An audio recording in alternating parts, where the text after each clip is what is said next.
इस कहानी में आपको दोस्ती, दुश्मनी, बदला और माफी का एक अनोखा संगम देखने को मिलेगा। तो आइए कहानी शुरू करते हैं। सदियों पहले की बात है। एक पहाड़ी की तराई में रामपुर नाम का एक गांव था, जहां भोला नाम का एक ग्वाला रहा करता था।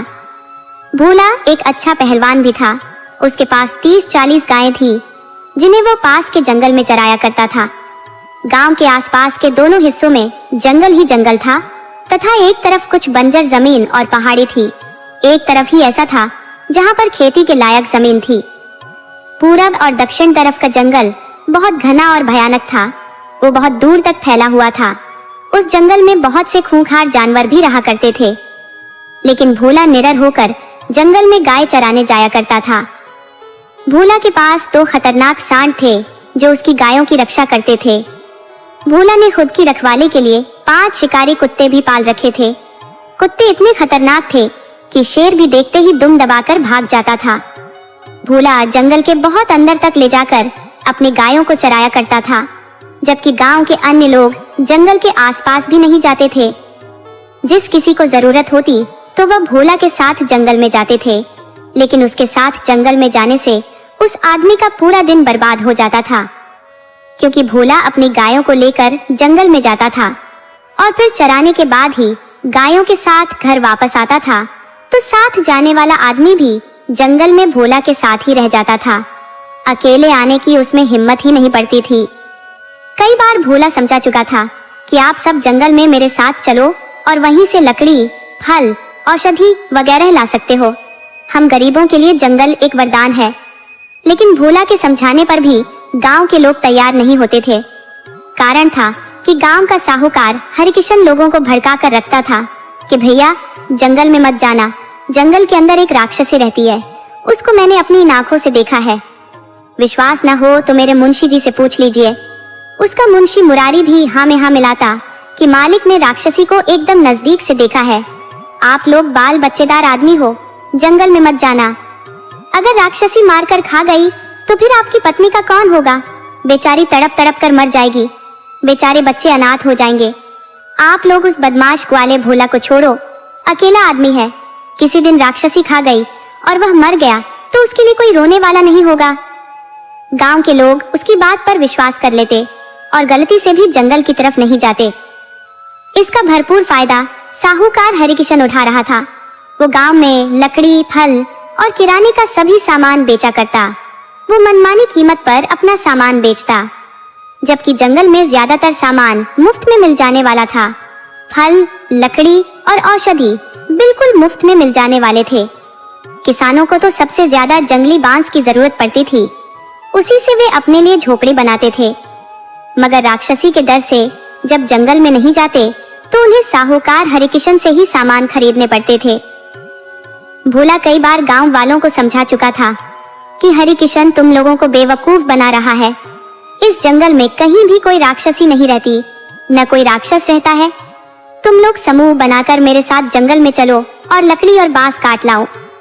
जंगल में खस की घास भी बहुतायत में है, जो झोपड़ी बनाने के काम आ सकती है। वो घास बहुत दिनों तक सड़ती नहीं है। कल से चलो हमारे साथ। 3-4 लोग तैयार भी हो गए भोला के साथ जाने के लिए। मुरारी उन सबों की बात सुन रहा था। वह भागकर हरिकिशन साहूकार के पास आया और बोला कि मालिक, गजब हो गया, लगता है हमारी पोल पट्टी खुल जाएगी। गांव वाले अब धीरे धीरे जंगल जाने को तैयार होने लगे हैं। भोला अब उनको भड़काकर जंगल में ले जाना चाहता है। अगर सचमुच गांव के 2-4 लोग भी जंगल में चले गए तो कल को सभी चले जाएंगे।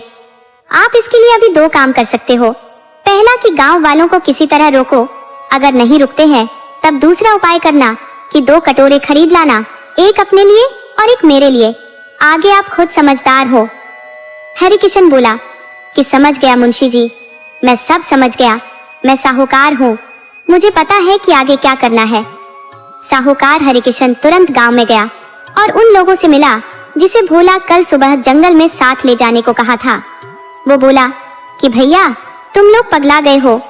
अरे जंगल में गए तो राक्षसी तुम लोगों को खा जाएगी। तभी उसमें से एक बोला कि नहीं, हम अकेले थोड़े ही जा रहे हैं, हम लोग 5 आदमी साथ जाएंगे, ऊपर से हमारी रक्षा भोला करेगा।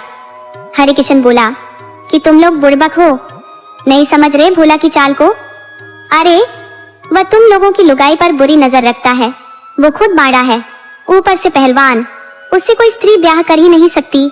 उसे मरना थोड़े ही है, इसीलिए तुम सबकी स्त्रियों पर नजर गड़ाए हुए है। तुम लोग भोले हो, उसकी नजर को परख नहीं सकते, लेकिन मैं साहूकार हूँ, आदमी की नीयत को भी तौल सकता हूँ। वह छिप छिप कर तुम सबकी पत्नियों को देखता है, उनसे उनका हालचाल पूछता है। वह कहता है कि भाभी, जरूरत हो तो बोलना, मैं आपकी मदद कर दूंगा। अब आप लोग सोचो कि वह स्त्रियों की क्या मदद करेगा। क्या उसके साथ घर में खाना बनाएगा, घर के बाहर उपले बनाएगा, उनके बदले कुएं से पानी भरेगा, या तुम्हारे बच्चों को दूध पिलाएगा? सोचो, दिमाग लगाकर सोचो कि वह क्या चाहता है। तब एक आदमी बोला कि अब हम समझ गए कि वह कैसी मदद करना चाहता है। हमारे जीते जी तो कोई मदद कर नहीं सकता, हमारे मर जाने पर हमारी पत्नियों से सहानुभूति दिखाकर उनका शोषण करेगा। हरिकिशन बोला कि बस बस, ज्यादा खोलकर नहीं, बस मन में समझ जाओ और उस ससुरे से कोई बात मत करो।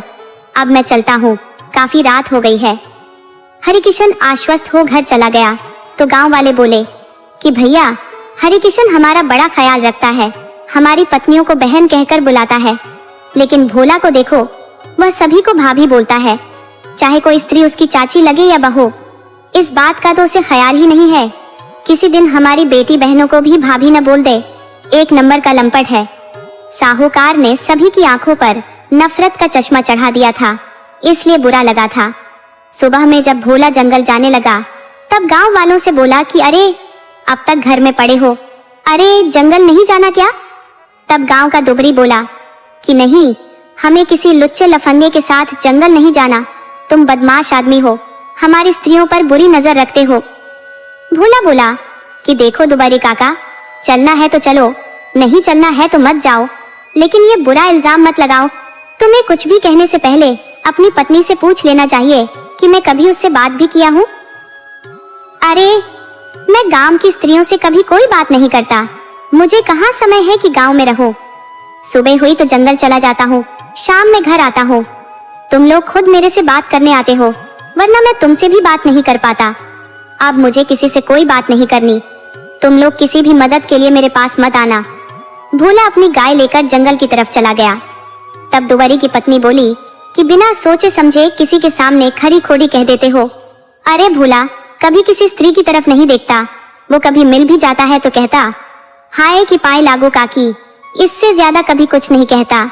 तुम सब उस साहूकार हरिकिशन के कहने पर ऊल जलूल बकने लगते हो।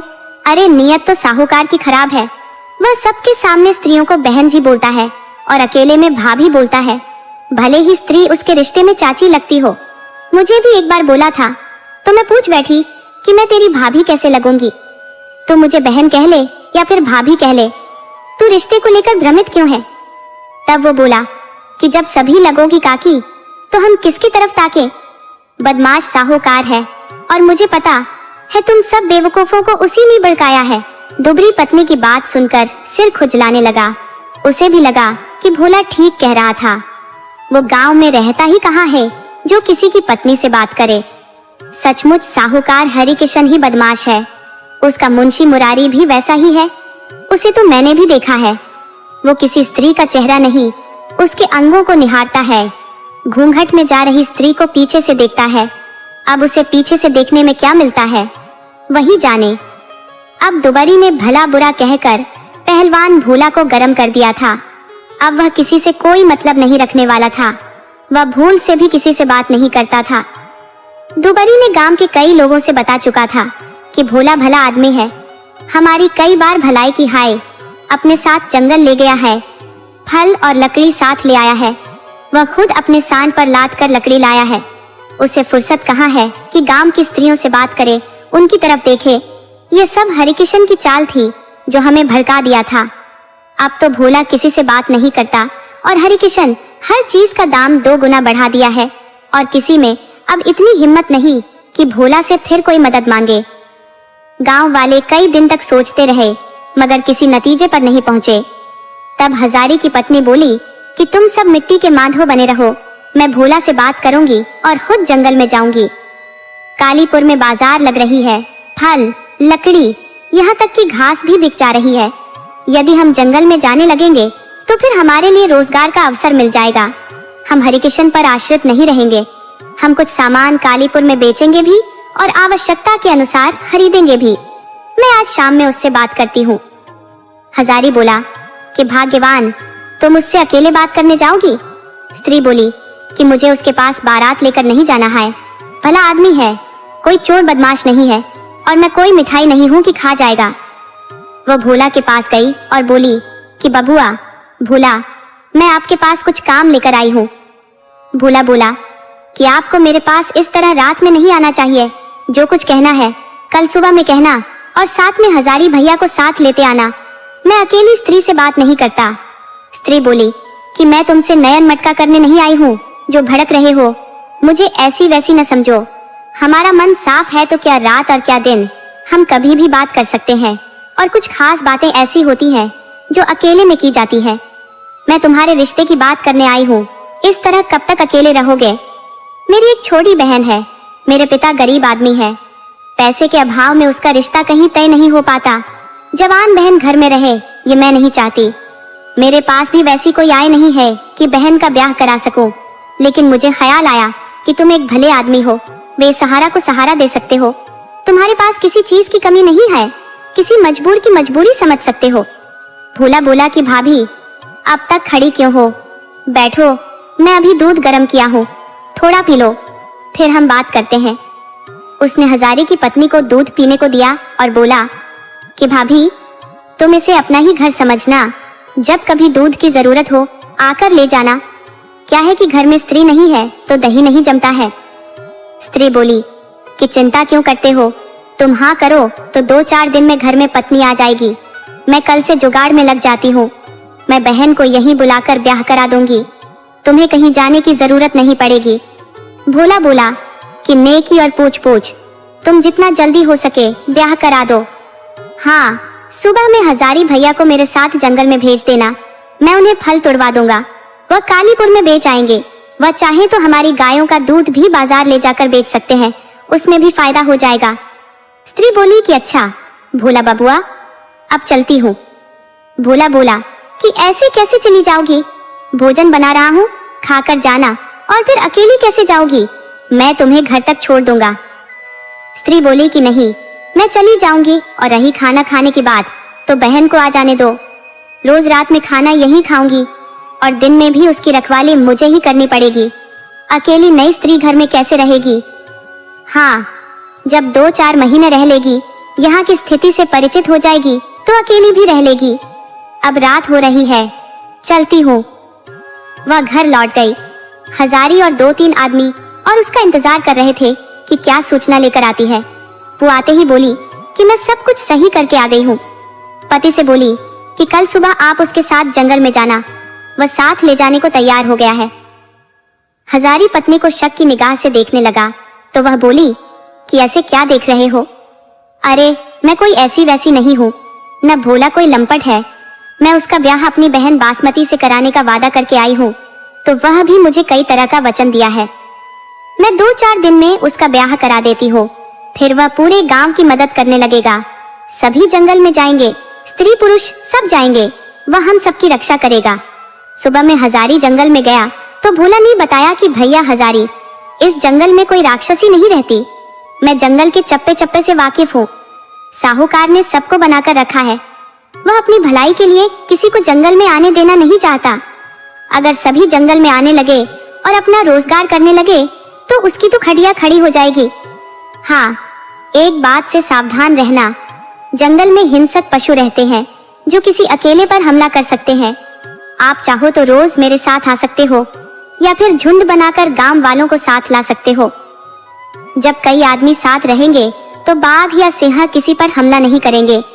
वह दिन के वक्त हमलावर नहीं रहते हैं, वह रात में ही शिकार की तलाश में रहते हैं। हजारी को बात समझ में आ चुकी थी। उसने दूसरे दिन बहुत से गांव वालों को बता दिया कि जंगल में कोई राक्षसी नहीं है, मैं खुद घूम कर आया हूँ। मुरारी ने पता लगा लिया कि आधे गांव वाले जंगल में जाने वाले हैं, तो भागकर हरिकिशन साहूकार के पास गया और बोला कि मालिक, अब हमारी दुधारू भैंस पानी में चली गई है, अब वह लगता है नहीं निकल पाएगी, आप कोई उपाय करो। हरिकिशन फिर से गांव वालों के पास गया और बोला कि राम राम मूर्खों, तुम लोग मेरी बात समझते क्यों नहीं? क्यों राक्षसी के हाथों मरना चाहते हो?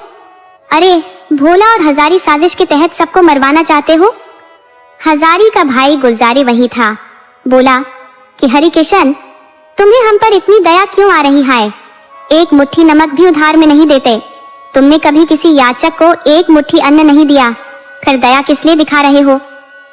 अरे अब तुम्हारी चालबाजी पकड़ी जा चुकी है। सबको बेवकूफ बनाते रहे हो। जंगल में कोई राक्षसी नहीं रहती, बल्कि वह राक्षस तुम खुद हो। अब तुम्हारी कहानी खत्म हो चुकी है। कल से तुम्हारी दुकान बंद हो जाएगी। इस चिंता में मरे जा रहे हो। तुम वही आदमी हो जो किसी के मरने पर भी उसके घर शोक जताने नहीं जाते हो। अब तुम भूखे मरोगे और कोई हाल पूछने नहीं जाएगा। हम सभी ने कालीपुर बाजार देखा हुआ है। अच्छा तो ये रहेगा कि तुम एक खंजड़ी खरीद लो। तुम्हारा मुंशी बजाता रहेगा और तुम गाते गाते कालीपुर में फेरी लगाते रहना। खाने पीने भर तो भिक्षा मिल ही जाएगा। हरिकिशन को कभी किसी ने इतना अपमानित नहीं किया था। वह अपने घर लौट आया।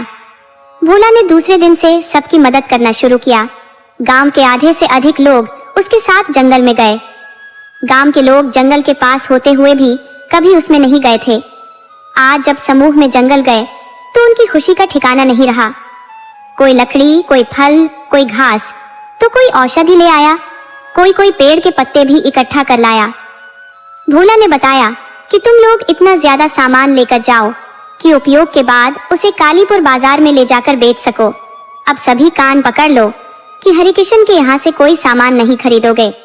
अब गांव के लोग मुफ्त में लकड़ी, मुफ्त का फल, मुफ्त की औषधि और बहुत सी चीजें पाने लगे, तो हरिकिशन की दुकान पर जाना बंद कर दिए।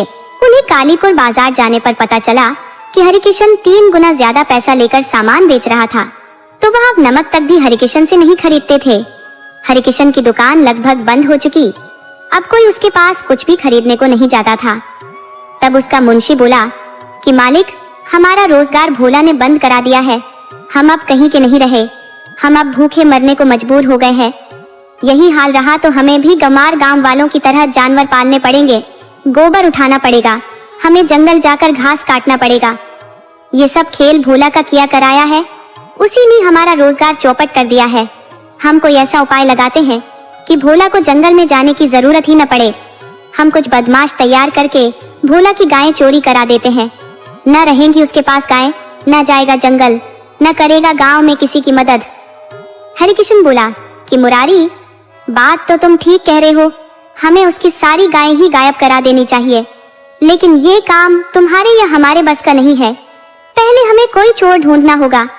अगर चोर हमें मिल जाता है तो हम उसे कुछ पैसा देकर चोरी के लिए राजी कर लेंगे। तुम बहुत चालू आदमी हो। तुम ही पता लगा सकते हो कि कोई चोर कहाँ मिलेगा। उसके बाद हम दोनों ही उससे मिलेंगे। मुरारी बोला कि मालिक, चिंता मत करो, वह जुगाड़ भी लग जाएगा। मैं 2-4 दिन में ही चोर को ढूंढ निकालूंगा। मुरारी ने अपने मित्र से किसी चोर के बारे में बात करने लगा, तो मित्र ने बताया कि इलाके में बहुत चोर हैं, मगर पता करने के लिए किसी चौक चौराहे पर जाना होगा। चौराहे के चबूतरे पर गांव के फालतू निकम्मे आदमी बैठे रहते हैं। वैसे निकम्मे लोग शाम में इधर उधर की बातें कर अपना मनोरंजन कर लिया करते हैं। वहां बैठकर किसी भी मुद्दे पर बात छेड़ दो तो वे हर फन मौला उसी मुद्दे की जानकारी देने लगते हैं। तुम वहां पहुंचकर किसी चोर की बात छेड़ देना, तुम्हें चोर की जानकारी मिल जाएगी। यहाँ तक कि लोग तुम्हें उसका पूरा पता भी बता देंगे। तो मुरारी गांव के बाहर बाजार जाने वाले रास्ते पर बैठ गया और चोर पर चर्चा छेड़ दी, तो कई लोग अपना अपना चोर पर वक्तव्य देने लगे। मुरारी ने कई आदमियों की बात सुनने के बाद इतना पता लगा लिया कि भसान नदी के उस पार कुसरूपा गांव है, जहां प्रसिद्ध नाम का मशहूर चोर रहता है। वो हर किस्म की चोरी करने में माहिर है। वो सेंध भी उम्दा किस्म की लगाता है, ठगी करता है, पशु भी चुराता है, बकरी, मुर्गा, मुर्गी सब कुछ चुरा लेता है। अरे, चोरी में इतना माहिर है कि घर में सोई स्त्री की आंख का काजल चुरा सकता है। अब वैसा मशहूर चोर 10 कोस में कोई नहीं है। दूसरा चोर प्रसिद्ध का साला है, उसका नाम सुदर्शन है। तीसरा चोर प्रसिद्ध का बेटा है, उसका नाम लल्लन है। सभी छंटे हुए चोर हैं। मुरारी को जब चोर के बारे में पता चला तो वह हरिकिशन के पास आया और बताया कि मालिक, मैं कई चोरों के बारे में जानकारी जुटा लाया हूँ। सब के सब छंटे हुए बदमाश हैं। वह चोरी तो चुटकी बजाते ही कर लेते हैं, मगर उनमें सबसे उम्दा किस्म का चोर प्रसिद्ध है जो पशु चोरी में अव्वल है। हम उससे मिलने कल ही चलते हैं। वो भसान नदी के उस पार कुसरूपा गांव में रहता है। हरिकिशन बोला, यही न गड़बड़ है, हमें भसान नदी में उतरना पड़ेगा। वो बहुत अपवित्र नदी है, उसमें कोई स्नान नहीं करता, सबसे गंदी नदी है। उसके किनारे वाले उसी में भैंस धोते हैं, सुबह शौच करके उसी में अपना धोते हैं, फिर उसी नदी में मुंह धोते हैं, स्नान करते हैं, पीने के लिए पानी भी उसी नदी से भरते हैं। मुरारी बोला, मालिक क्या बात करते हो? अरे हर नदी के किनारे रहने वाले उसी में स्नान करते हैं और उस नदी का पानी भी पीते हैं। नदी का पानी भी कहीं अपवित्र होता है? आप इस तरह के पोंगा पंथ से बाहर निकलिए और असली जगह पर आइए। हमें इस वक्त रोजी रोटी पर आ बनी है, उसका ख्याल कीजिए, कल की तैयारी कीजिए, हम कुसरूपा चलेंगे। दोनों योजना के अनुसार दूसरे दिन कुसरूपा चल दिए। उनके गांव से 10 मील की दूरी पर भसान नदी बहती थी, तो दोनों भसान नदी के किनारे पहुंच गए। हरिकिशन ने देखा, उस नदी में तो कोई नाव ही नहीं थी, उसमें उतरकर ही पार करना था। हरिकिशन नदी के पानी को छूना भी नहीं चाहता था। मुरारी तो कुछ तैरना भी जानता था, मगर हरिकिशन को तैरना नहीं आता था। तो बोला कि मैं यहीं किनारे पर बैठता हूँ, तुम प्रसिद्ध से मिलकर आ जाओ। मुरारी बोला, नहीं मालिक, मैं भला अकेले कैसे मिल सकता हूँ? मेरा कभी चोर बदमाशों से सामना नहीं हुआ है, दोनों रहेंगे तो साथ में बात कर लेंगे। हरिकिशन बोला, डरो नहीं, मेरा नाम ले लेना, प्रसिद्ध तुम्हें कुछ नहीं कहेगा। अरे ससुरे को मुफ्त में थोड़े ही लाएंगे, उसे खर्चा पानी देंगे। मुरारी बोला, आप किसी भी तरह नदी पार करो। हरिकिशन बोला, अब तुम ही बताओ, नदी कैसे पार करूं? ऐसी मनहूस नदी जिसमें एक नाव भी नहीं चल रही। मुरारी ने इधर उधर देखा और बोला कि मालिक, हमें नाव मिल गई। हरिकिशन बोला, पगला गए हो? अरे यहाँ कोई दूर दूर तक नाव नहीं दिख रही और तुम कह रहे हो नाव मिल गई? कहाँ है नाव? मुरारी बोला, सेठ जी, नाव सामने ही चल रही है, इसे ही हम नाव बनाते हैं, ये भैंस ही हमें नदी पार करा देगी। हरिकिशन बोला, तुम्हारा माथा खराब हो गया है।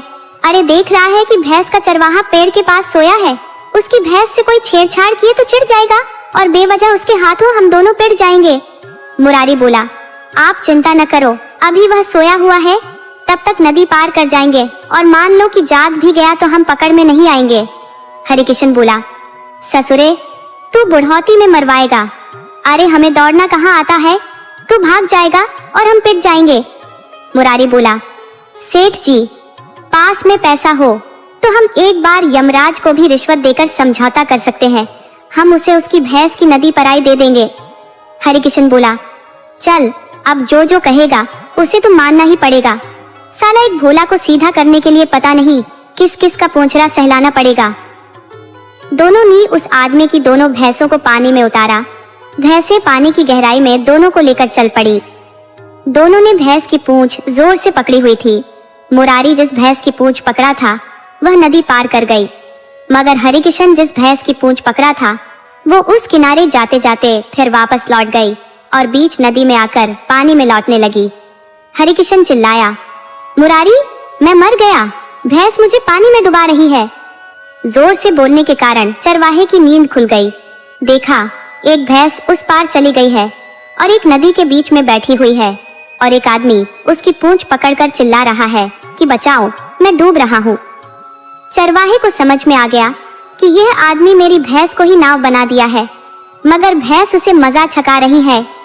चरवाहा बोला, ससुरे, तू बूढ़ा नहीं होता तो मार मार कर पीठ फोड़ देता, लेकिन छोड़ दे रहा हूँ ससुरे, नदी में कहीं भी डूबने लायक पानी नहीं है, तू बिना भैंस के भी पार कर सकता है। अब यह बात बताने के लिए पैसे निकालोगे या मारूं घुमाकर एक लाठी? हरिकिशन ने बिना देर किए एक चांदी का सिक्का निकालकर उसे दे दिया। हरिकिशन नदी में उतरा तो सिर्फ कमर तक ही पानी था। सेठ हैरान हुआ कि झूठे में शोर मचाकर चरवाहे को जगा दिया। एक सिक्का नाजायज चला गया। वह तो चरवाहा भला आदमी है, वरना आज तो काम के लायक रह ही नहीं जाते। दोनों कुसरूपा पहुंच गए, मगर अब चोर का पता किससे पूछे? मुरारी बोला कि मालिक, बिना किसी से पूछे प्रसिद्ध के घर कैसे पहुंचेंगे? हरिकिशन बोला, वो देखो देखो, वह आदमी प्रसिद्ध जैसा लगता है, उससे पूछो क्या आप ही प्रसिद्ध जी हैं? उस आदमी ने कहा, सालो, हम तुम्हें चोर बदमाश लगते हैं, रुको अभी मारकर थूथुन बराबर कर देते हैं। वो आदमी दोनों को दौड़ा लिया। दोनों भागते भागते गांव से बाहर चले गए। भागते भागते हरिकिशन की उलटी सांसें चलने लगी थी। हांफते हुए मुरारी से बोला, मुरारी, तू बिना पिटवाए नहीं मानेगा। अरे, हम किसी संत महात्मा से मिलने नहीं आए हैं, चोर से मिलने आए हैं, और एक चोर को गांव में कितना आदर मिलता है तुम खुद समझ सकते हो।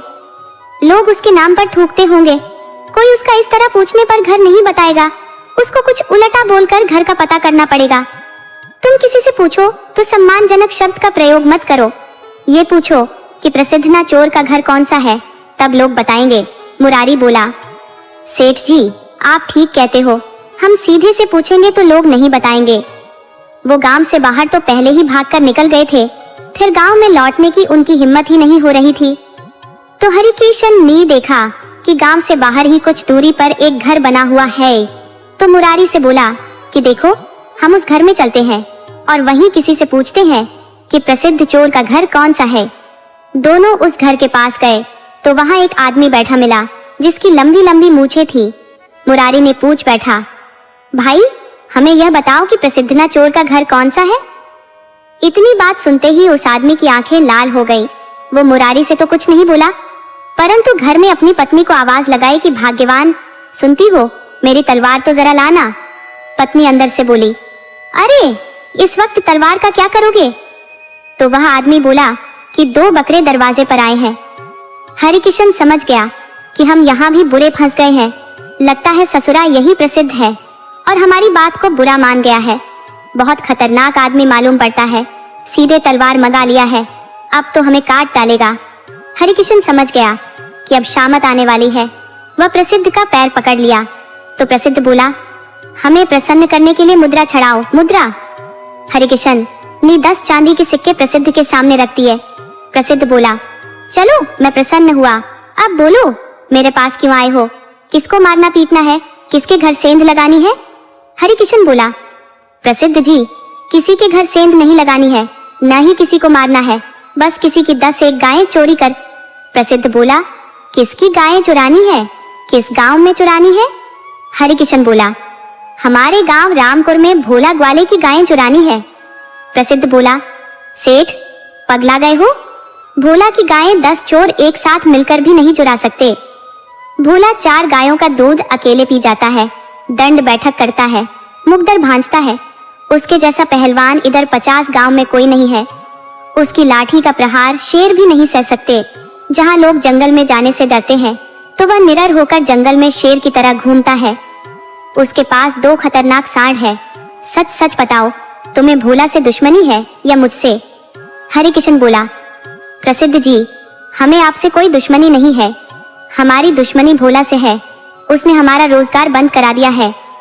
पहले हमारे गांव के लोग जंगल में जाने से डरते थे, हमारी दुकान से सामान खरीदते थे, परंतु भोला समूचे गांव को जंगल में ले जाता है और समूचे गांव के लोग अब जंगल से लकड़ी फल लाने लगे हैं।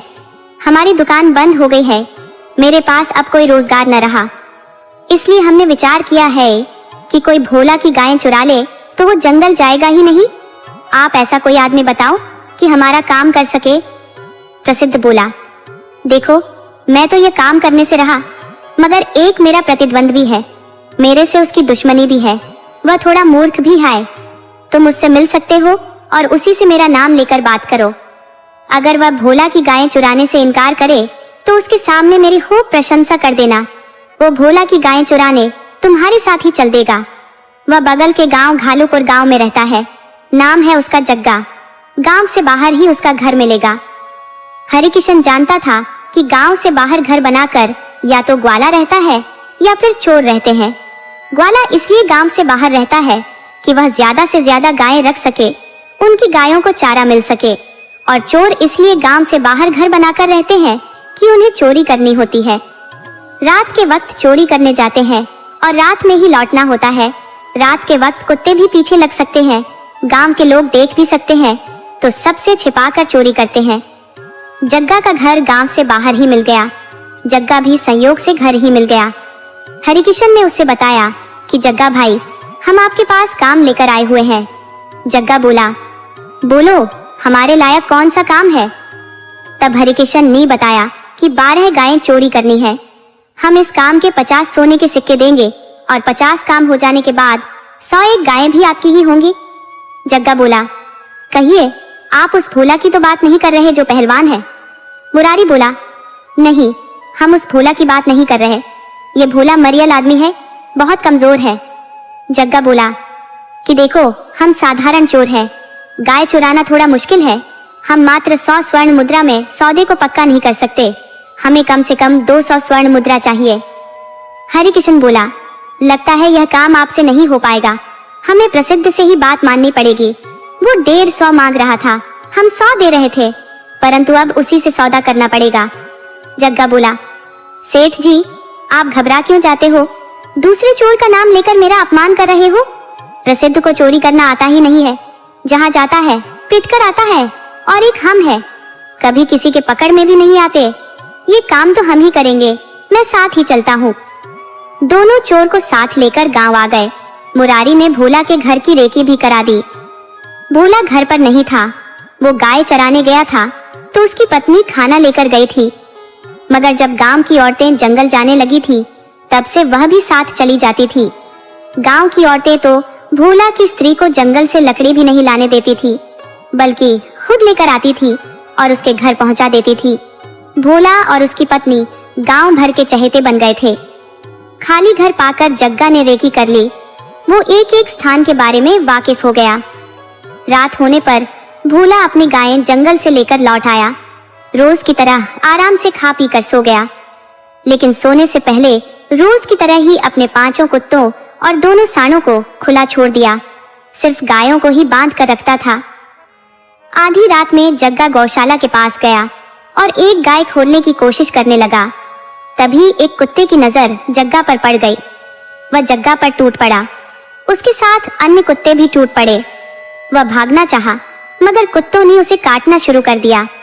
वह तो गनीमत हुई कि भोला की नींद टूट गई और दौड़कर कुत्तों को रोका, मगर तब तक तो जग्गा के एक पैर और एक हाथ कुत्ते नोच डाले थे। भोला को देखते ही जग्गा पहचान गया कि यह तो भोला सिंधु पहलवान है, यानी सेठ ने हमें धोखा दिया है। तो जग्गा अपनी जान बचाने के लिए भोला से दया की भीख मांगने लगा। भोला बोला, साले, तू नहीं जानता कि कोई भोला से पंगा नहीं लेता? जग्गा बोला, पहलवान जी, मुझे यहाँ धोखे से लाया गया है। यहाँ का हरिकिशन और मुरारी ने मेरे साथ छल कर दिया है। उन्होंने आपको एक नंबर का मरियल बताया था। दिन के वक्त आपका घर भी दिखाया था, परंतु मुझे क्या पता था कि शेर की माद में घुस गया हूँ। अब तो मेरी जिंदगी ही चौपट हो गई। मगर पहलवान जी, आप उस बदमाश को मत छोड़ना, वह आपका दुश्मन है। भोला को पहले से पता था कि हरिकिशन मेरा विरोधी है, परंतु इतना बड़ा विरोधी है पता नहीं था। धीरे धीरे गांव के लोग भी इकट्ठा हो गए और चोर को नदी पार फेंक आए।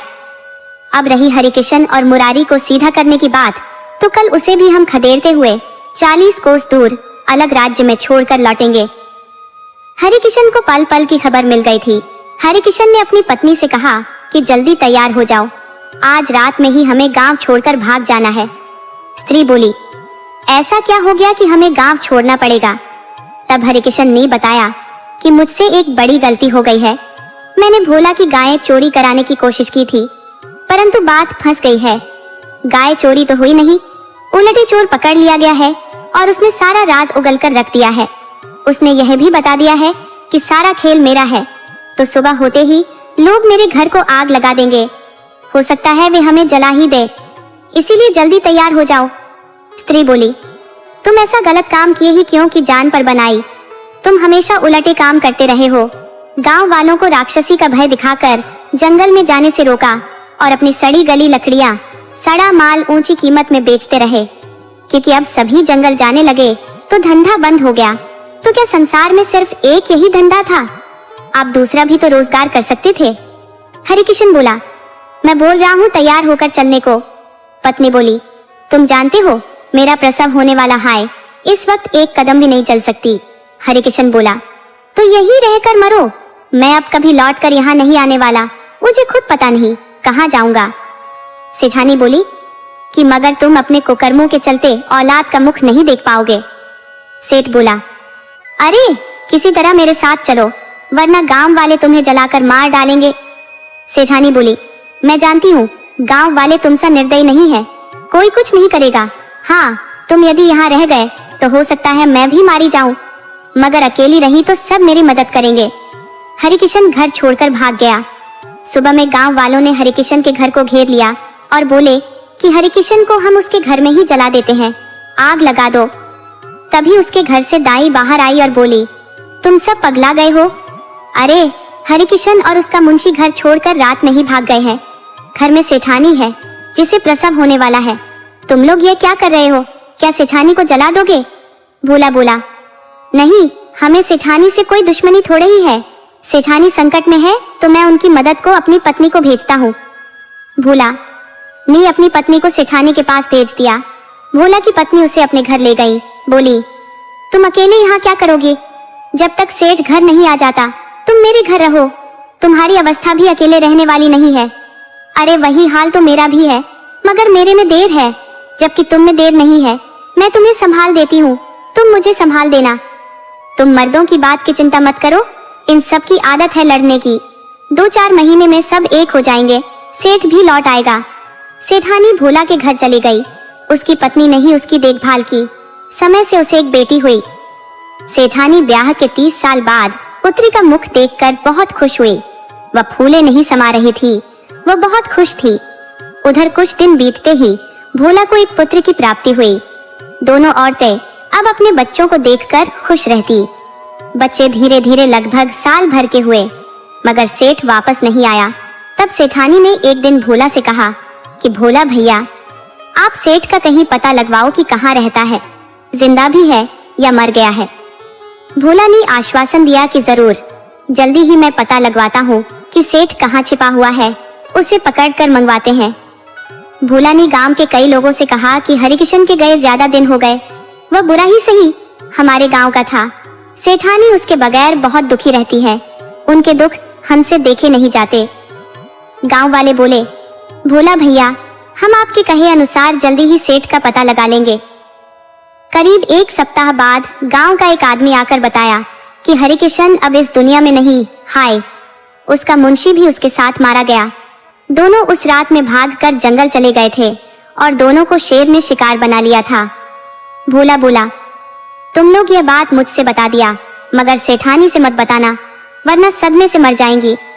हो सके तो किसी से फिर इस बात का जिक्र मत करना, क्योंकि दीवारों के भी कान होते हैं, किसी न किसी तरह सेठानी तक पहुंच जाएगी। वह आदमी बोला, आप चिंता न करो भोला भाई, हम इस बात का जिक्र कभी किसी से न करेंगे। बात को भोला ने छिपा लिया। सेठानी जब कभी भोला से पूछती कि क्या सेठ का कोई पता चला, तब भोला कहता कि पता लगवा रहा हूँ, अभी तक तो कोई पता नहीं चला है। हरिकिशन भी कोई भला आदमी नहीं था, आशिक मिजाज भी था। शायद बढ़ौती में मन बिगड़ा हो और ब्याह कर लिया हो। सेठानी बोली, जो जी में आए करे उसकी पत्नी हो, इस नाते सोचती हो कि मेरा सुहाग बना रहे, वरना वैसे आदमी का तो मुंह देखना भी पाप है। एक आप हो और एक वो था। आप यह जानते होंगे कि उसने आपकी गायें चोरी कराने के लिए कहां कहां से चोर बुला लाया था। आपके साथ हमेशा गलत विचार रखता था, परंतु आप हो कि उसकी पत्नी और बेटी को अपने घर में शरण दिए हुए हो। मैं इस उपकार का बदला कैसे चुका पाऊंगी, मुझे तो कुछ समझ नहीं आ रहा। भोला बोला, सेठानी, आप अपने दिल पर कोई उपकार का बोझ मत लो। मैं कोई उपकार नहीं कर रहा, बल्कि पूर्व जन्म के कर्जे उतार रहा हूँ जो आपने पिछले जन्म में दिया है।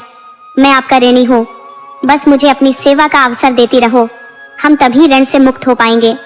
स्त्री बोली, यह तो आप मुझे बहलाने के लिए कह रहे हो, जबकि मैं खुद महसूस कर रही हूँ कि आप मेरे लिए एक देवता हो। भोला बोला, छोड़ो इन सब बातों को, हमारे बच्चे बड़े हो रहे हैं और अभी तक हमने इनका नाम नहीं रखा है, आज इनका नामकरण करा देते हैं। पंडित ने दोनों का नामकरण किया। भोला के बेटे का नाम शंकर रखा, जबकि सेठ की बेटी का नाम पार्वती रखा। पंडित ने यह भी बताया कि दोनों का अजब संयोग है, भगवान झूठ न बुलवाए तो इनकी ग्रह दशा यह बता रही है कि दोनों एक दूसरे के लिए ही बने हुए हैं। अगर उनके जीवन में खुशहाली लानी है तो दोनों का ब्याह कर देना। सेठानी बोली, यह बात तो मैं कब से सोच रही थी, मगर कह नहीं पा रही थी। अब जब पंडित जी ने कह दिया है तो हम अब भी दोनों का ब्याह करा देते हैं। अभी तो बच्चे हैं, कुछ समझ नहीं पाएंगे, परंतु जैसे जैसे बड़े होंगे उन्हें समझाना पड़ेगा। पंडित जी को दक्षिणा से काम था। फटाफट फेरे लगवाकर शंख फूंक दिए और सभी देवी देवताओं का जयकारा लगवा दिया। सेठानी की चिंता ही खत्म हो गई थी। कहाँ बेटी के बड़े होने पर ब्याह के लिए लड़का खोजती और कोई तैयार भी नहीं होता, क्योंकि जिसका पिता ही भाग गया हो। एक दिन सेठानी बीमार पड़ी और भोला से बोली कि अब मैं नहीं बच पाऊंगी, मेरा आखिरी समय आ गया है। आपने जो राज मुझसे छिपा लिया था वो मैं जानती हूँ। मेरे पति नहीं रहे, बल्कि उनको जंगल के शेर ने शिकार बना लिया था। लेकिन आप कितने महान हो कि मुझे विधवा नहीं देखना चाहते थे। आपकी पत्नी एक देवी है, क्योंकि अब मेरा समय नजदीक है। अपनी बहू का ख्याल रखना। इतना कहकर सेठानी मर गई। भोला ठगा सा रह गया। उसने अपने बेटे से बताया कि पार्वती तुम्हारी पत्नी है। अब तुम दोनों 12 बरस के हो, समय आने पर अपना घर बसा लेना। पार्वती को भी इस बात का पता नहीं था कि शंकर मेरा पति है। वह बात बात पर मारपीट पर उतर जाती थी, लेकिन अब जब जान गई तो पत्नी की तरह रहने लगी। इस तरह वे खुशी खुशी रहने लगे। कहानी से सीख, लालच और झूठ का रास्ता हमेशा तबाही की ओर ले जाता है। सच्ची नेकी और क्षमा करने का भाव दुश्मनी को भी दोस्ती में बदल सकता है, और भाग्य हमेशा भले लोगों का साथ देता है।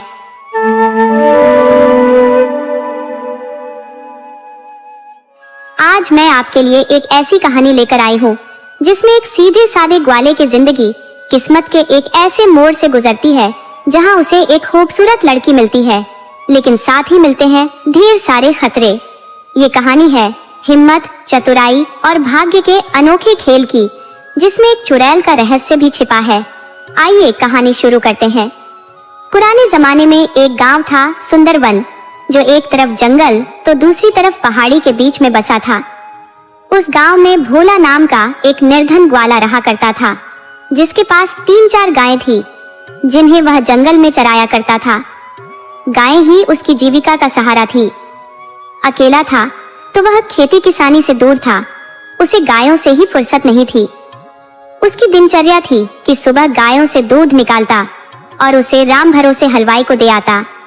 बदले में हलवाई उसे पैसा दे देता या फिर अन्न दे देता। राम भरोसे के पास गांव में किराने की दुकान के साथ मिठाई की भी दुकान थी। राम भरोसे मिठाई बनाने का एक अच्छा कारीगर था। उसकी बनाई मिठाई नगर में हाथों हाथ बिक जाती थी, तो वह गांव के पशुपालकों से दूध इकट्ठा कर उसकी मिठाई बनाता और नगर में बेचकर अच्छा मुनाफा कमाता। तो भोला को भी बहुत आसानी थी कि घर बैठे अपने पड़ोस में ही दूध बिक जाता था। उसे अपना दूध बेचने के लिए कहीं बाहर नहीं जाना पड़ता था। ग्वाला बहुत सीधा साधा था। वो घर में अकेले ही रहा करता था। उसकी दिनचर्या थी कि सुबह में गाय चराने जंगल में निकल जाता और शाम में घर वापस आ जाता। उसे रोज की रोजी रोटी के अलावा आगे का कुछ ख्याल भी नहीं था।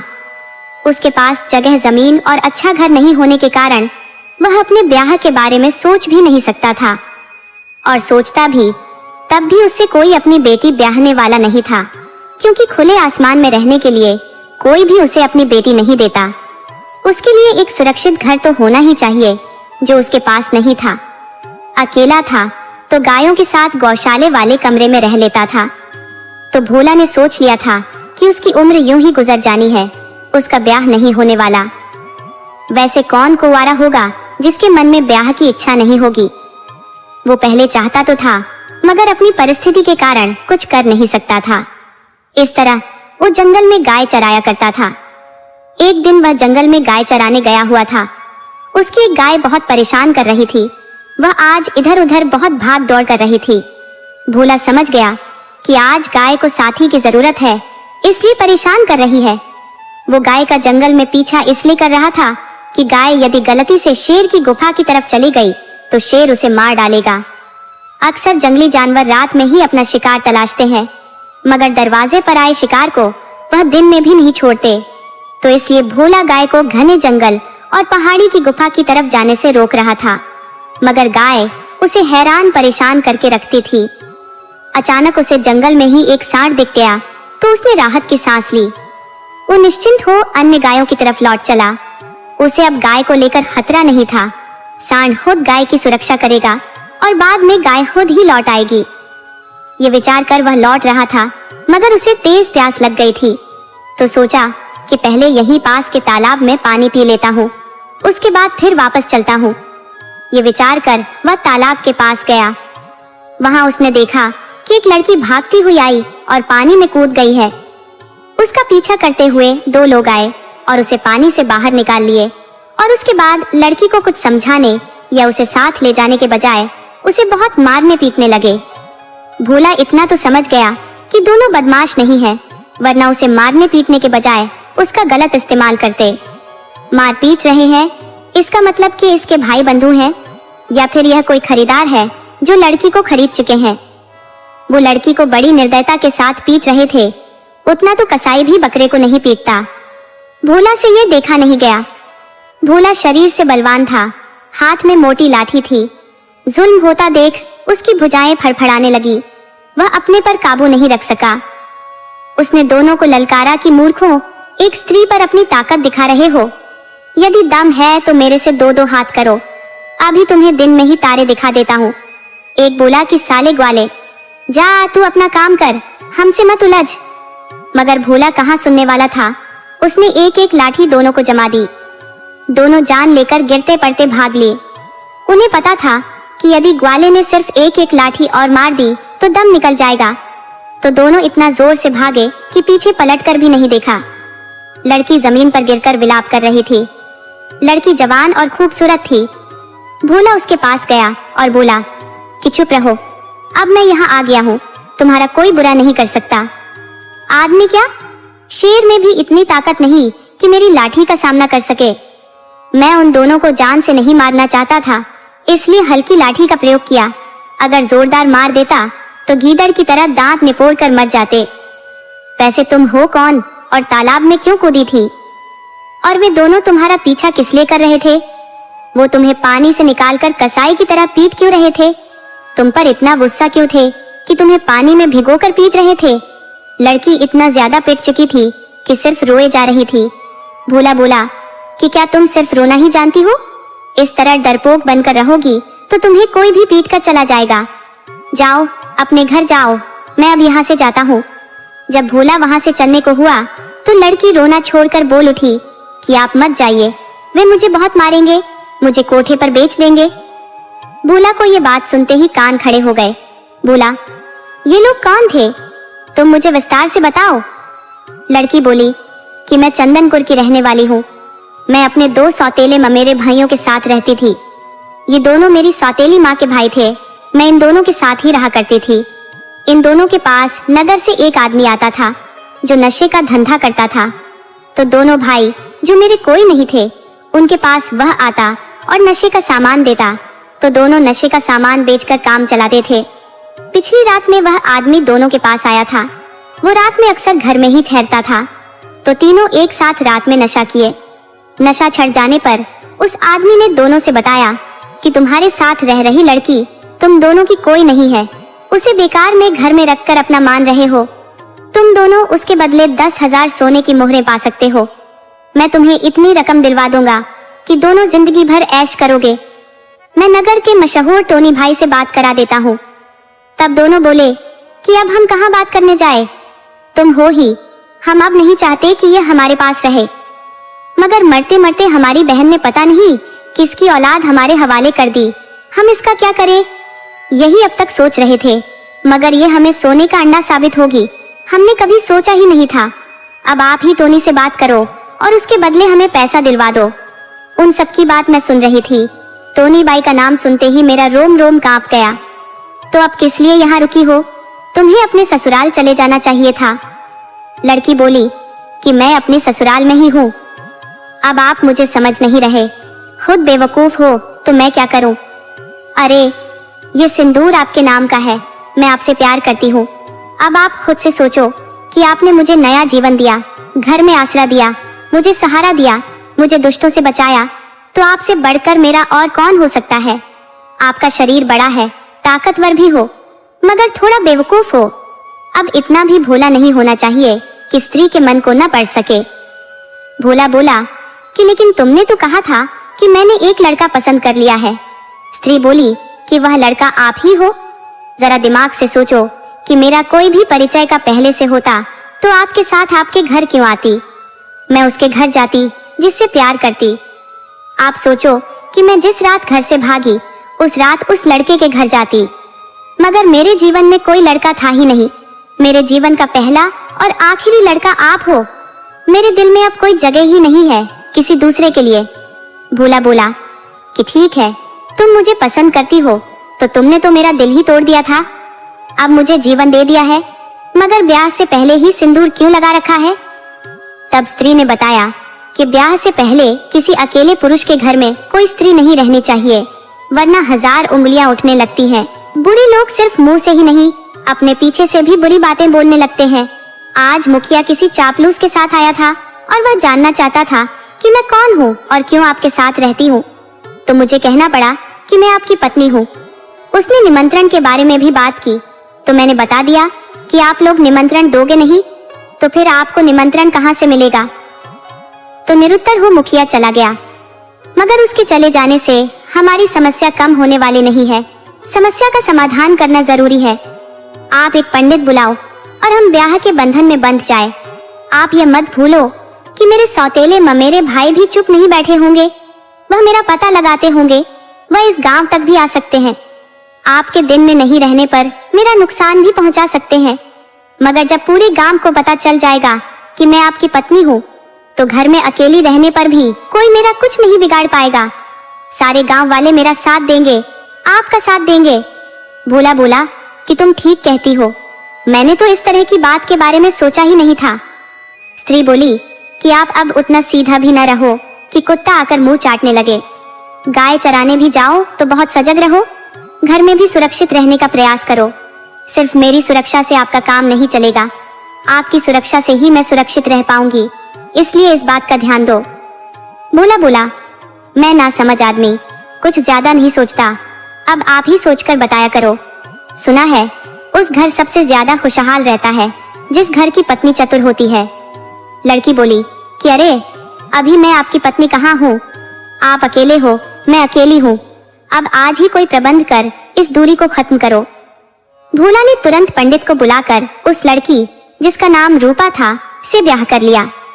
वो कोई 1 सप्ताह से ज्यादा समय से मनहूस जिंदगी जी रहा था। 1 सप्ताह में जिंदगी के सबसे खराब पल बिताए थे, मगर यह साहस नहीं कर पाया था कि लड़की से पूछे कि वो लड़का कौन है जिसे तू चाहती है, और उसे जब चाह रही है तो मेरे घर क्या कर रही है। और वह ये भी तो कह सकता था कि तू अब दूसरे का ख्याल मन से निकाल और मेरे साथ रह, मैं दिल से तुझसे प्यार करने लगा हूँ। मगर भोला पहलवान की हेकड़ी एक दुबली पतली स्त्री के सामने गुम हो गई थी।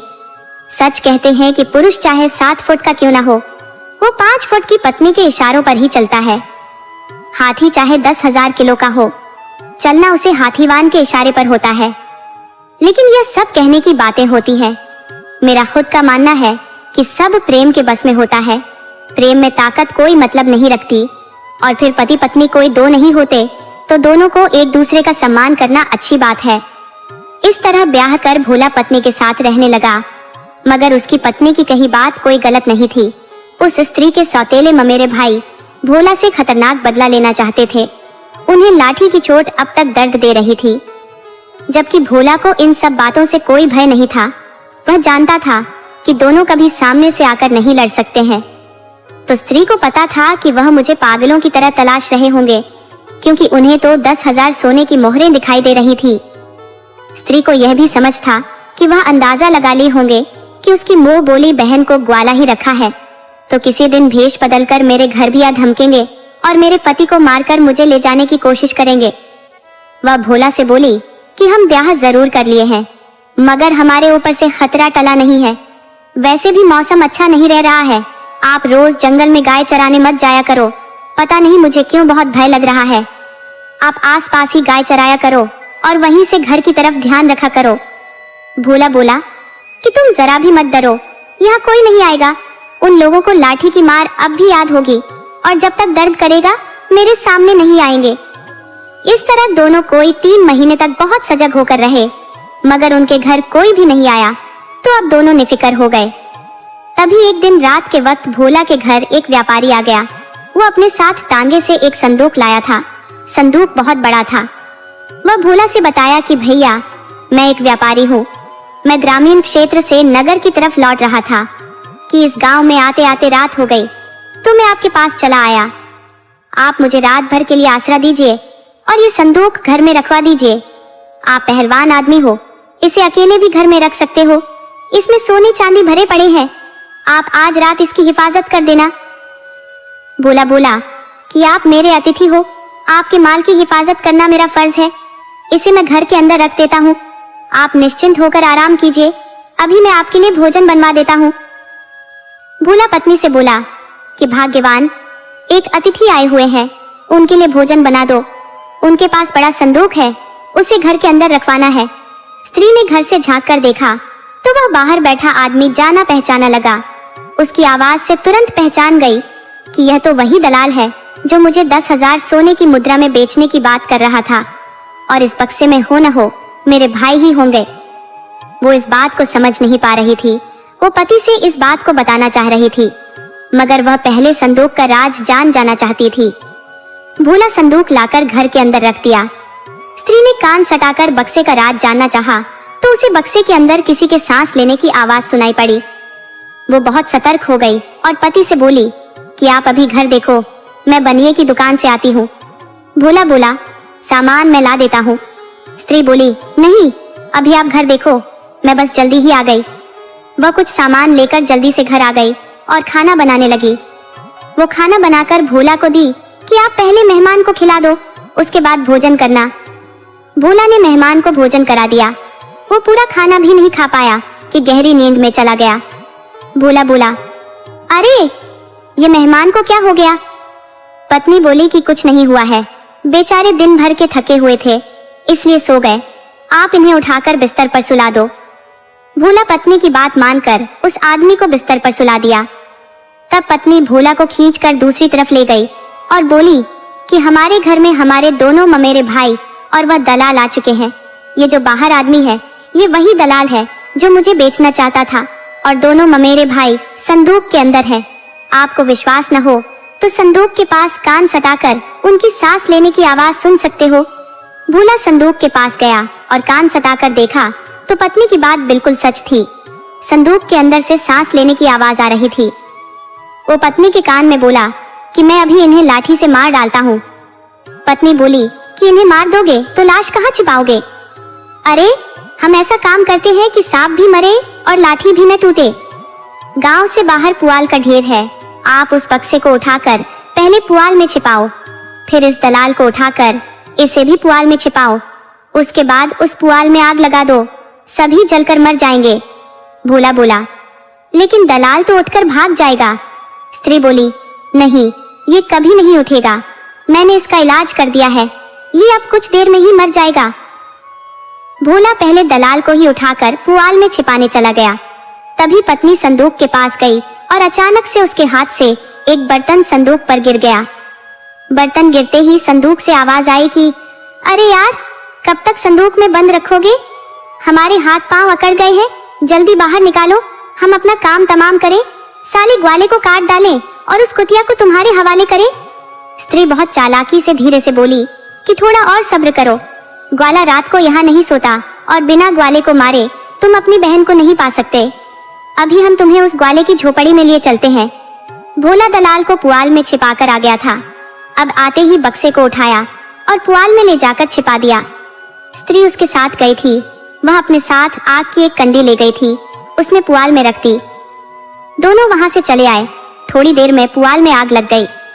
गांव के लोगों ने देखा तो आग बुझाने के लिए दौड़ लगा दी, मगर न तो वहां कोई पानी का स्रोत था, न आग बुझाने का कोई और साधन। गर्मी का मौसम, थोड़ी देर में पुआल का ढेर जलकर खाक हो गया। पुआल के साथ स्त्री के 3 दुश्मन जलकर खाक हो गए। अब स्त्री को कोई भय नहीं रहा। अब वह निडर थी तो भोला का भी कोई दुश्मन नहीं था। इस तरह पति पत्नी आनंद से रहने लगे थे, मगर पत्नी पति को लेकर चिंतित रहती थी। अक्सर देखा जाता है पति बहुत चतुर होता है, पत्नी थोड़ी कम अक्लमंद होती है, और जिसकी पत्नी ज्यादा अक्लमंद होती है तो उसका पति उससे कम अक्लमंद होता है। और जहाँ पति पत्नी दोनों अक्लमंद होते हैं वो घर या तो स्वर्ग बन जाता है। तो भोला की पत्नी अक्लमंद थी। घर बार, हिसाब किताब और घर चलाने की जिम्मेदारी उसने अपने ऊपर ले ली थी। भोला तो बस सुबह उठता, अपनी गायों को लेकर जंगल के आसपास के मैदान में चराने के लिए ले जाता और शाम होने पर फिर अपनी गायों को लेकर घर आ जाता। यही दिनचर्या थी भोला की। इसी तरह दोनों के दिन गुजर रहे थे। दोनों की शादी हुए और साथ रहते 3 साल गुजर गए थे, परंतु दोनों ने अभी तक कोई औलाद पैदा नहीं की थी। पहले तो पत्नी को लगा था कि अभी औलाद की क्या इतनी जल्दी है, परंतु समय गुजरने के बाद उसे लगने लगा कि शायद हमारे घर औलाद पैदा ही नहीं होगी। उसने मन की बात पति को बताई तो भोला उदास हो गया। वो पत्नी से बहुत ज्यादा उम्मीद लगा बैठा था कि 3-4 औलाद तो पैदा कर ही देगी, फिर हम आनंद से बच्चों के साथ रहा करेंगे। जब हम दोनों बूढ़े हो जाएंगे तो बच्चे सहारा बन जाएंगे। समय के साथ सभी बूढ़े हो जाते हैं, तो हम दोनों का भी बूढ़ा हो जाना स्वाभाविक ही है। मगर जब पत्नी ने कहा कि जब 3 साल में हमें कोई औलाद नहीं हुई तो आगे भी कोई उम्मीद नहीं है, तो भोला सोचा कि जब औलाद ही नहीं होगी तो बुढ़ापे के समय मेरी गायों की रखवाली कौन करेगा। उसने मन में विचार किया कि नहीं, अभी हम कोई बूढ़े थोड़े ही हुए हैं। हम यदि मन से प्रयत्न करें तो सफलता जरूर मिलेगी। शायद मेरी ही गलती है, स्त्री को कमजोर मानकर उससे दूर रहता हूँ, मगर खुद पत्नी को प्रयत्न कर 1-2 बच्चे पैदा कर ही डालने चाहिए। अब पति पत्नी एक दूसरे पर विशेष ध्यान देने लगे। भोला एक गाय का दूध पत्नी को पीने को दे दिया। वह कुछ दिन में शरीर से ठीक हो गई और भगवान की कृपा हुई तो वह गर्भवती हो गई और समय आने पर उसके घर में एक बच्चा पैदा हो गया। बच्चा बहुत ही सुंदर था। भोला बच्चे को देखकर फूला नहीं समा रहा था, तो पत्नी भी बहुत खुश थी। दोनों ने बच्चे का लालन पालन बहुत प्यार से किया। भोला ने अपने बच्चे का नाम बड़े प्यार से किशन रखा। किशन जन्म से ही तेज था। वह अपनी माँ पर गया था। माँ का प्यार पाकर किशन बड़ा होने लगा तो वह अपने पिता के साथ जंगल में गाय चराने की जिद करने लगा। हालांकि माँ नहीं चाहती थी कि बेटा छोटी अवस्था में गाय चराने जाए, मगर उसने जब जिद पकड़ ली तो भोला को कहना पड़ा कि भाग्यवान, तुम इसे मेरे साथ जाने दो। किशन अपने पिता के साथ गाय की रखवाली और गाय चराने के लिए जाने लगा। वह कई वर्षों तक इसी तरह अपने पिता के साथ गाय चराने जाया करता था। वह अब पीछे से पिता के लिए खाना लेकर अकेले भी जंगल जाने लगा था। भोला के पास अब 2-3 गायें ही नहीं थी, बल्कि अब उसके पास 30 से ज्यादा गायें हो चुकी थी। अब गायों की रखवाली को 2 आदमियों की जरूरत पड़ती थी, तो किशन अब बड़ा हो चला था। अकेले भी गायों की चरवाही के लिए जा सकता था, परंतु उसके पिता ने कभी उसे अकेले नहीं छोड़ा। वह साथ ही जाते थे। इस तरह दिन गुजरते रहे थे। तो एक दिन भोला की पत्नी बोली कि आपको कुछ ख्याल भी है? अपने बेटे की भी चिंता करो। अब वह ब्याह के योग्य हो चुका है, आप कहीं इसका ब्याह करा दो। तब भोला बोला कि भाग्यवान, दिन भर गाय चराता हूँ, शाम को घर आता हूँ। मेरा गांव के साहूकार और दुकानदार के अलावा कोई परिचय का नहीं है। अब तुम खुद चतुर हो, किसी स्त्री से बात चलाओ। शादी के मामले में स्त्रियां ही स्त्री की मदद करती हैं। अब हमारे पास कोई कमी भी तो नहीं है। स्त्री बोली कि अब मैं किससे बात करूं? न मेरा कोई मायका है, न सगे संबंधी। जो हो सब आप ही हो। आपके जितने संबंध है उतना ही मेरा है, मेरा अलग से कुछ भी नहीं है। फिर भी मैं 1-2 पड़ोसनों से बात चलाती हूँ। हालांकि वह जानती थी कि कोई भी मदद नहीं करेगी। वह उस स्त्री को अपनी बिरादरी की मानती ही नहीं थी। अक्सर पीठ पीछे बुराई भी करती रहती थी कि भोला कहीं से भगा कर लाया है, तो सामने तो हाँ में हाँ मिला देती, मगर वो अपने सगे संबंधी में किशन का ब्याह नहीं कराना चाहती थी। इस तरह 1 साल और गुजर गया। भोला ने कुछ जमीन भी खरीद ली थी और उसमें खेती की थी कि दुर्भाग्य से उसी समय उस क्षेत्र में भयंकर अकाल पड़ गया। उस क्षेत्र के घास पात, पेड़ पौधे सब सूखने लगे। भोला का खेत सूख गया। पहले खेती वर्षा पर आधारित होती थी, सिंचाई का कोई साधन नहीं होता था, तो भोला की खड़ी फसल सूख गई। अब स्थिति यह बन गई कि गायों के लिए भी अब कोई हरा भरा चारागाह नहीं बचा। गायें भूखी रहने लगी। जंगल में पेड़ पौधे भी सूखने लगे थे। जमीन की घास वैसे ही सूख गई थी। जैसे किसी ने आग लगाकर जला दिया हो। गायों का अब ठीक से पेट नहीं भर पा रहा था। तब किशन अपने पिता से बोला कि पिताजी, आप अभी इधर ही गायों की रखवाली करें। मैंने देखा है कि पहाड़ी में झरने गिरते रहते हैं, उनके आसपास हरी घास उगी रहती है। आप इधर ही गायों की रखवाली कीजिए, तब तक मैं उस दूर दिखने वाली पहाड़ी के पास घास का चारागाह पता करके आता हूँ। पहाड़ों में झरने बहते रहते हैं, वह आगे चलकर नाले का रूप ले लेते हैं। नाले के दोनों तरफ हमेशा हरी घास उगी रहती है। हमें हमारी गायों के लिए घास के साथ पानी का भी प्रबंध हो जाएगा। किशन के पिता भोला बोले, बेटा, दिखने में पहाड़ बहुत नजदीक दिखाई देता है, परंतु है बहुत दूर। जा रहे हो तो शाम तक हर हाल में लौट आना। वैसे तो मैं कोई चतुर आदमी नहीं हूँ, मगर तुम्हारी माँ की बताई बात तुम्हें बताता हूँ। तेरी माँ कहती है कि रास्ते में हर इंसान को 3 कांटे मिलते हैं, उनसे बचकर जाना और बचकर आना। किशन बोला, पिताजी, मैं कुछ समझा नहीं, वो 3 कांटे कौन से हैं और ये माँ को कैसे पता है? तब भोला ने बताया कि तेरी माँ बहुत ज्ञान रखती है, मैं खुद उसके बताए पर ही चलता हूँ। ज्ञान की बातें आदमी को किसी से भी सीख लेनी चाहिए। तो जब मेरी पत्नी खुद ज्ञानी है तो मुझे बाहर क्या जाना, उसी को गुरु बना लिया हूँ। अब तुम ध्यान से सुनो। पहला कांटा ठग किस्म के लोग होते हैं जो रास्ते में किसी को ठगने के लिए बैठे रहते हैं। वो बहुत मीठे बोलते हैं और लोगों को बातों में उलझाकर ठग लेते हैं। वह स्त्री पुरुष किसी भी रूप में हो सकते हैं।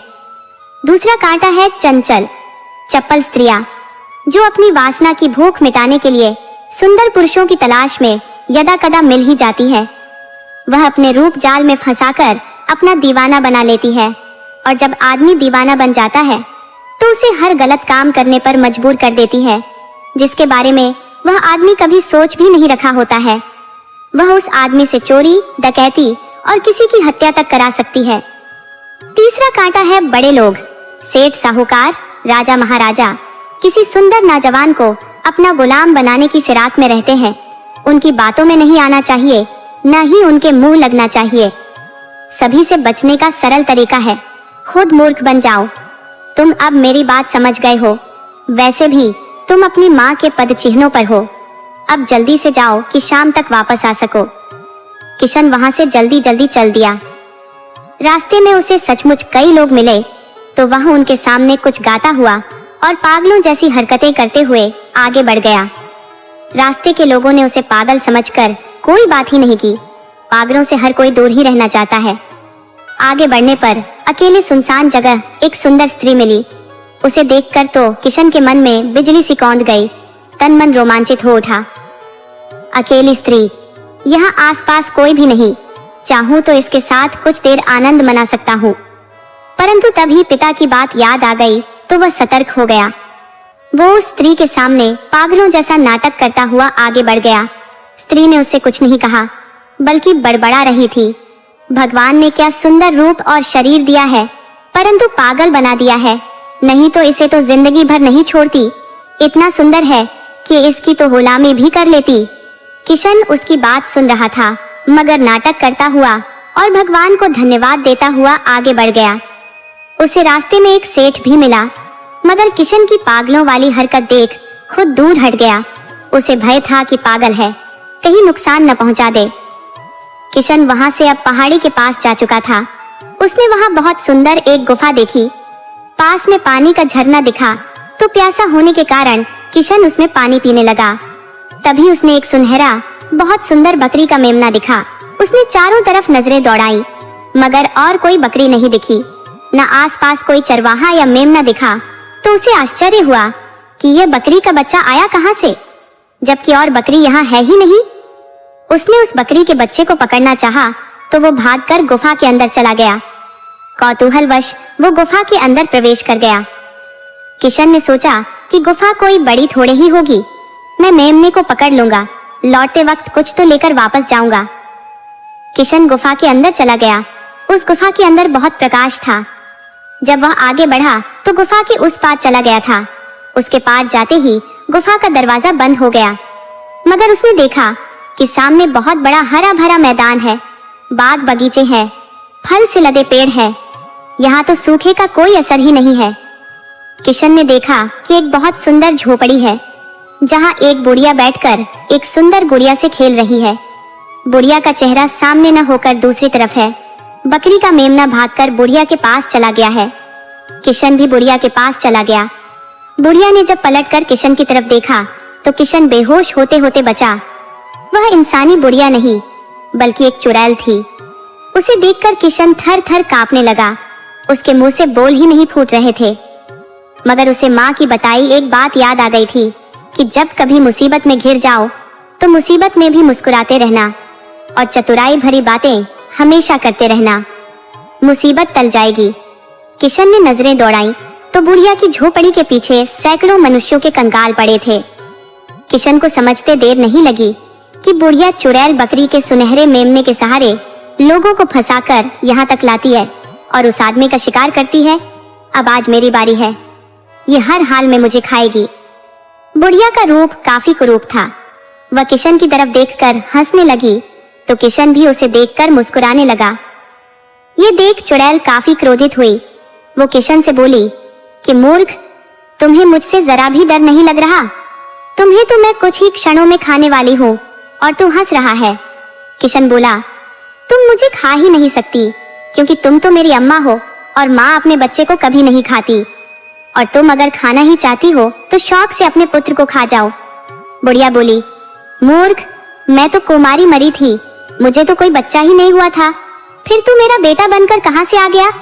किशन बोला, यह बात कोई बेटा नहीं जानता कि माँ ने उसे कैसे जन्म दिया, उसका पिता कौन है, वह जायज है या नाजायज है, ये बात सिर्फ माँ जानती है।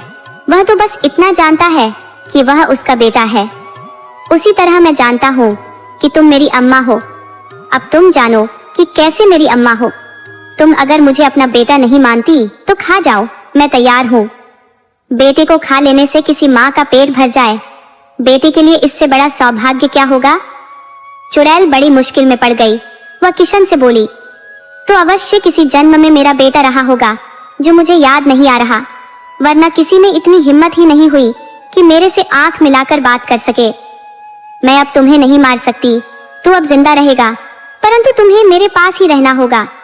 मैं तेरी शादी भी इस गुड़िया से करा देती हूँ। किशन बोला, अम्मा, किसी लकड़ी की गुड़िया से भी किसी का ब्याह होता है? चुड़ैल बोली, मूर्ख, ये लकड़ी की गुड़िया नहीं बल्कि तुम्हारे राज्य की राजकुमारी है। मैंने इसे अपने जादू से गुड़िया बना दिया है। मैं इससे तुम्हारी शादी करा दूंगी। मैं तुम्हें वह मंत्र भी सिखा दूंगी जिससे कि तू इसे रात में अपने साथ सोने के लिए स्त्री बना सके। फिर रोज सुबह में इसे गुड़िया बनाकर मुझे लौटा देना। किशन बोला, परंतु अम्मा, हमें एक बात समझ नहीं आ रही कि आपने राजकुमारी को इस तरह बंदी बनाकर क्यों रखा है?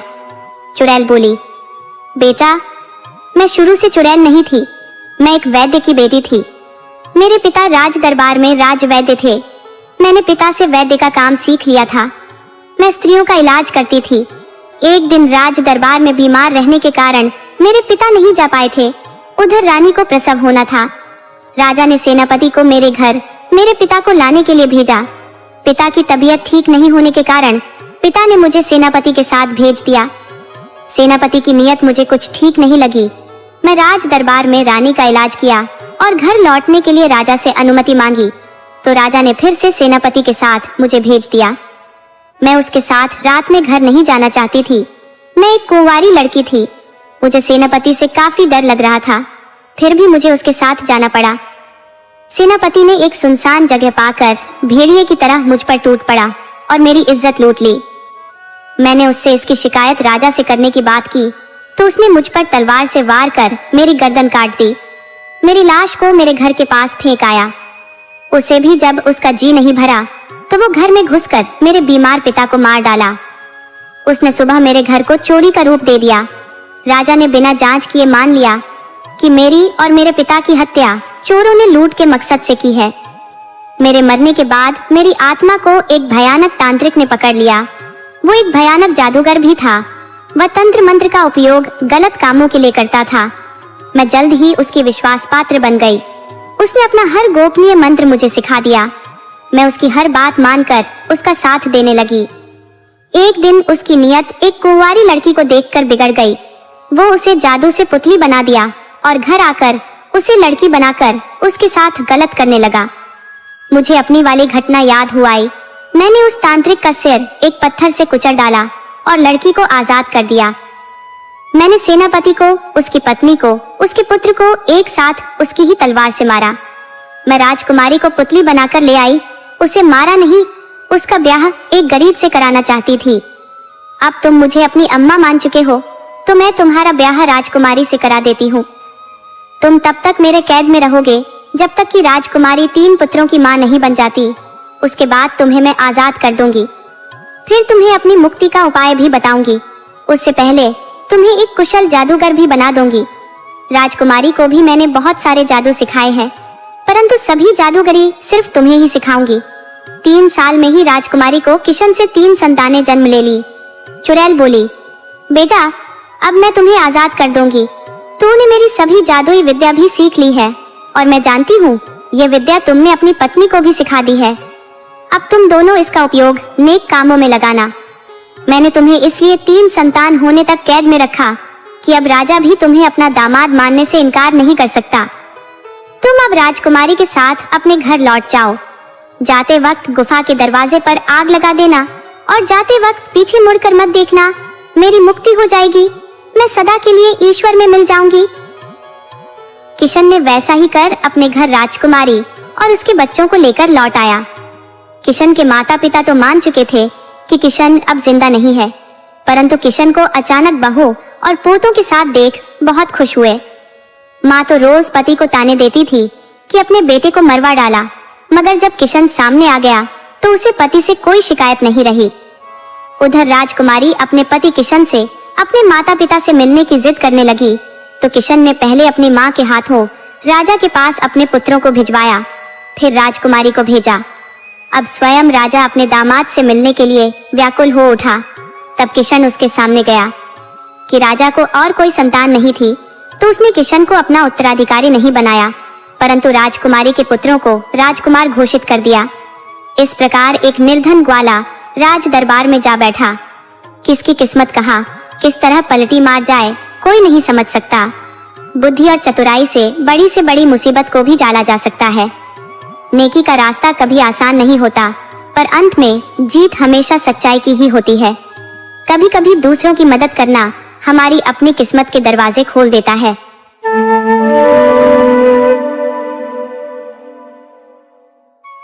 आज हम लेकर आए हैं ठगों के सरदार की कहानी। अगर आपको हमारी यह कहानी पसंद आए तो कृपया वीडियो को लाइक करें, चैनल को सब्सक्राइब करें और बेल आइकन को जरूर दबाएं। तो चलिए दोस्तों, कहानी की तरफ बढ़ते हैं। अंधेरी रात थी, चारों ओर सन्नाटा पसरा हुआ था। शहर से दूर एक वीरान इलाका था जहां आम लोग जाने से भी कतराते थे। वहीं एक पुराने खंडहर में कुछ परछाइयां हलचल कर रही थी। ये कोई आम लोग नहीं थे, बल्कि ठगों का एक बड़ा गिरोह था जो हर रोज नए शिकार की तलाश में निकलता था। इनका कोई ठिकाना नहीं था, कोई पहचान नहीं थी, बस एक ही मकसद था, धोखे से धन और सामान लूटकर ऐश करना। गिरोह का हर सदस्य चालाक और धूर्त था, पर इन सब में सबसे खतरनाक और रहस्यमय था सांपदीन। कोई नहीं जानता था कि उसका असली नाम क्या है, कहां से आया है और उसने ठगी के इस खेल में कब कदम रखा। मगर उसकी बुद्धि, चालाकी और क्रूरता ने उसे गिरोह में सबसे ऊपर पहुंचा दिया था। गिरोह के बाकी ठग उसे अपना सरदार मानते थे, मगर कोई भी उसकी असली पहचान तक नहीं पहुंच सका था। सांपदीन अपने हर शिकार को बड़ी ही सफाई से फंसाता था, मानो वह ठगी का कोई जादूगर हो। उस रात भी गिरोह एक बड़े शिकार की तैयारी में था। शहर के सबसे अमीर सेठ का नाम इस बार उनकी लूट की लिस्ट में था, सेठ गंगा प्रसाद, जिसका व्यापार दूर दूर तक फैला हुआ था। अपने कारोबार के सिलसिले में वह अक्सर यात्रा करता था। आज रात वह अपने गुप्त खजाने के साथ यात्रा करने वाला था और ठगों को इसकी पूरी जानकारी थी। मगर सवाल यह था कि उसे लूटा कैसे जाए। सेठ गंगा प्रसाद के साथ भारी सुरक्षा थी और उसके सिपाही किसी को भी पास नहीं आने देते थे। सांपदीन ने अपनी चाल सोची और बोला, सेठ के सिपाहियों से ताकत में जीतना नामुमकिन है, मगर अगर हम सेठ को अपनी ही मर्जी से रुकने पर मजबूर कर दें तो लूट आसान हो जाएगी। सभी ठग उसकी तरफ देखने लगे, क्योंकि वे जानते थे कि सांपदीन के दिमाग में जरूर कोई अनोखा प्लान होगा। उसने अपने खास साथी मस्ताना और काली को इशारा किया और कहा, हमें सेठ के मददगार बनकर उसके करीब जाना होगा। हम उसकी रक्षा करने के नाम पर ही उसकी दौलत पर हाथ डालेंगे। अगली सुबह जब सेठ गंगा प्रसाद अपने ऊंटों और घोड़ों के काफिले के साथ आगे बढ़ रहा था, रास्ते में अचानक कुछ डाकू अधम के, ये असली डाकू नहीं थे बल्कि सांपदेन के गिरोह के ही लोग थे जो भेष बदल कर आए थे। उन्होंने पूरे काफिले को घेर लिया और लूटपाट करने लगे। तभी मस्ताना और काली सैनिकों की वेशभूषा में आए और डाकुओं को भगाने का नाटक करने लगे। उन्होंने बड़ी होशियारी से सेठ के सैनिकों के साथ मिलकर उन नकली डाकुओं को मार भगाया। सेठ गंगा प्रसाद इस नाटक से बिल्कुल अनजान था। उसने मस्ताना और काली को धन्यवाद दिया और उन्हें अपने साथ चलने का न्योता दिया। जैसे ही वे काफिले में शामिल हुए, सांपदेन की असली योजना शुरू हो गई। रास्ते में सेठ ने जब मस्ताना और काली से उनकी बहादुरी के बारे में पूछा तो उन्होंने जवाब दिया, हम दोनों राजा की सेना से निकाले गए सिपाही हैं। हम सिर्फ अपना गुजारा करना चाहते हैं, इसलिए अब यात्रियों की सुरक्षा करने का काम कर रहे हैं। सेठ को उन पर भरोसा हो गया, मगर उसे यह नहीं पता था कि असली खतरा तो अभी आने वाला था। जब काफिला एक सुनसान घाटी से गुजर रहा था, तभी अचानक चारों ओर धुआं फैलने लगा। सैनिक घबरा गए और इधर उधर देखने लगे। इसी बीच सांपदेन ने अपनी असली चाल चली। अचानक सेठ को एहसास हुआ कि उसके चारों ओर अजनबी लोग ही बचे हैं। उसके अपने सिपाही गायब थे और जिन पर उसने भरोसा किया था वे ही असली ठग थे। तभी एक तेज आवाज आई, सेठ जी, आपकी यात्रा यहीं समाप्त होती है। सेठ ने मुड़कर देखा तो सामने सांपदेन खड़ा था। उसकी आंखों में एक अजीब चमक थी। सेठ समझ चुका था कि वह बुरी तरह फंस चुका है, मगर अब बचने का कोई रास्ता नहीं था। सेठ गंगा प्रसाद ने जब सांपदेन की चमकती आंखों में देखा तो उसकी रगों में सिहरन दौड़ गई। वह समझ चुका था कि अब उसके पास बचने का कोई रास्ता नहीं है। सामने खड़े ठग मुस्कुरा रहे थे, मानो किसी शिकार को जाल में फंसता देख रहे हो। घोड़ों की हिनहिनाहट और सिपाहियों के गिरने की आवाजें अब थम चुकी थी। चारों तरफ एक अजीब सा सन्नाटा पसरा हुआ था, जो इस बात का इशारा कर रहा था कि सांपदेन की योजना पूरी तरह कामयाब हो चुकी है। सांपदेन धीरे धीरे सेठ के करीब आया और बेहद शांत लहजे में बोला, सेठ जी, आपकी सारी दौलत अब हमें सौंप दीजिए तो जान बच सकती है, वरना। उसने जानबूझकर अपनी बात अधूरी छोड़ दी ताकि डर खुद ब खुद सेठ के दिमाग में उतर जाए। सेठ ने अपनी कांपती हुई आवाज में कहा, मगर मैं सब कुछ देने को तैयार हूँ, बस मुझे छोड़ दो। सांपदेन ने हल्की सी हंसी हंसते हुए अपने आदमियों को इशारा किया। ठगों ने झट से सेठ के खजाने को ऊंटों से उतारना शुरू कर दिया। सोने चांदी के सिक्कों की खनखनाहट सुनाई दे रही थी और ठगों की आंखें लालच से चमक उठी थी, मगर सांपदेन की निगाहें कुछ और ही तलाश रही थी। उसे सिर्फ धन नहीं चाहिए था, उसे कुछ और भी चाहिए था, कुछ ऐसा जो सिर्फ सेठ को पता हो। सांपदेन ने सेठ की आंखों में झांका और बोला, तुझे लगता है कि मैं सिर्फ तेरे पैसे लूटने आया हूँ? नहीं सेठ जी, मैं यहाँ तेरे एक और राज के लिए आया हूँ। सेठ गंगा प्रसाद के माथे पर पसीना झलक आया। उसने कांपते हुए कहा, कौन सा राज? सांपदेन थोड़ा और करीब आया और फुसफुसाया, वह गुप्त खजाना जो सिर्फ तुझे और तेरे परिवार को पता है। सेठ के चेहरे का रंग उड़ गया, उसके होंठ फड़फड़ाने लगे। वह समझ नहीं पा रहा था कि सांपदेन को उसके गुप्त खजाने के बारे में कैसे पता चला। सेठ ने खुद को संभालते हुए झूठी हंसी में कहा, हाँ हाँ हाँ, कैसा खजाना? मैं कुछ नहीं जानता। सांपदेन ने उसकी आंखों में देखा और तुरंत समझ गया कि सेठ झूठ बोल रहा है। वह मुस्कुराया और बोला, अगर नहीं बताएगा तो तेरी बेटी को उठा लूंगा। सेठ का दिल जोर से धड़क उठा। उसे यकीन नहीं हुआ कि सांपदेन को उसकी बेटी के बारे में भी पता था। सांपदेन ने अपनी जेब से एक छोटी सी तस्वीर निकाली और सेठ के सामने लहराई। सेठ की आंखों में भय था। तस्वीर में उसकी बेटी कमला थी, जिसे वह अपनी जान से भी ज्यादा चाहता था। सेठ हड़बड़ा गया और हाथ जोड़कर बोला, नहीं, मेरी बेटी को मत छूना, मैं सब कुछ बता दूंगा। सांपदेन ने संतोष की मुस्कान के साथ कहा, तो जल्दी बता, वह खजाना कहाँ है? सेठ ने कांपते हाथों से इशारा किया। शहर से 3 कोस दूर एक पुराना मंदिर है, वहां के तहखाने में वह खजाना छुपा है। सांबदीन के चेहरे पर गहरी संतुष्टि झलक उठी। उसे वही चाहिए था। सेठ का खजाना लूटकर ठगों का काफिला वहां से तेजी से निकल गया। सेठ जमीन पर गिर पड़ा।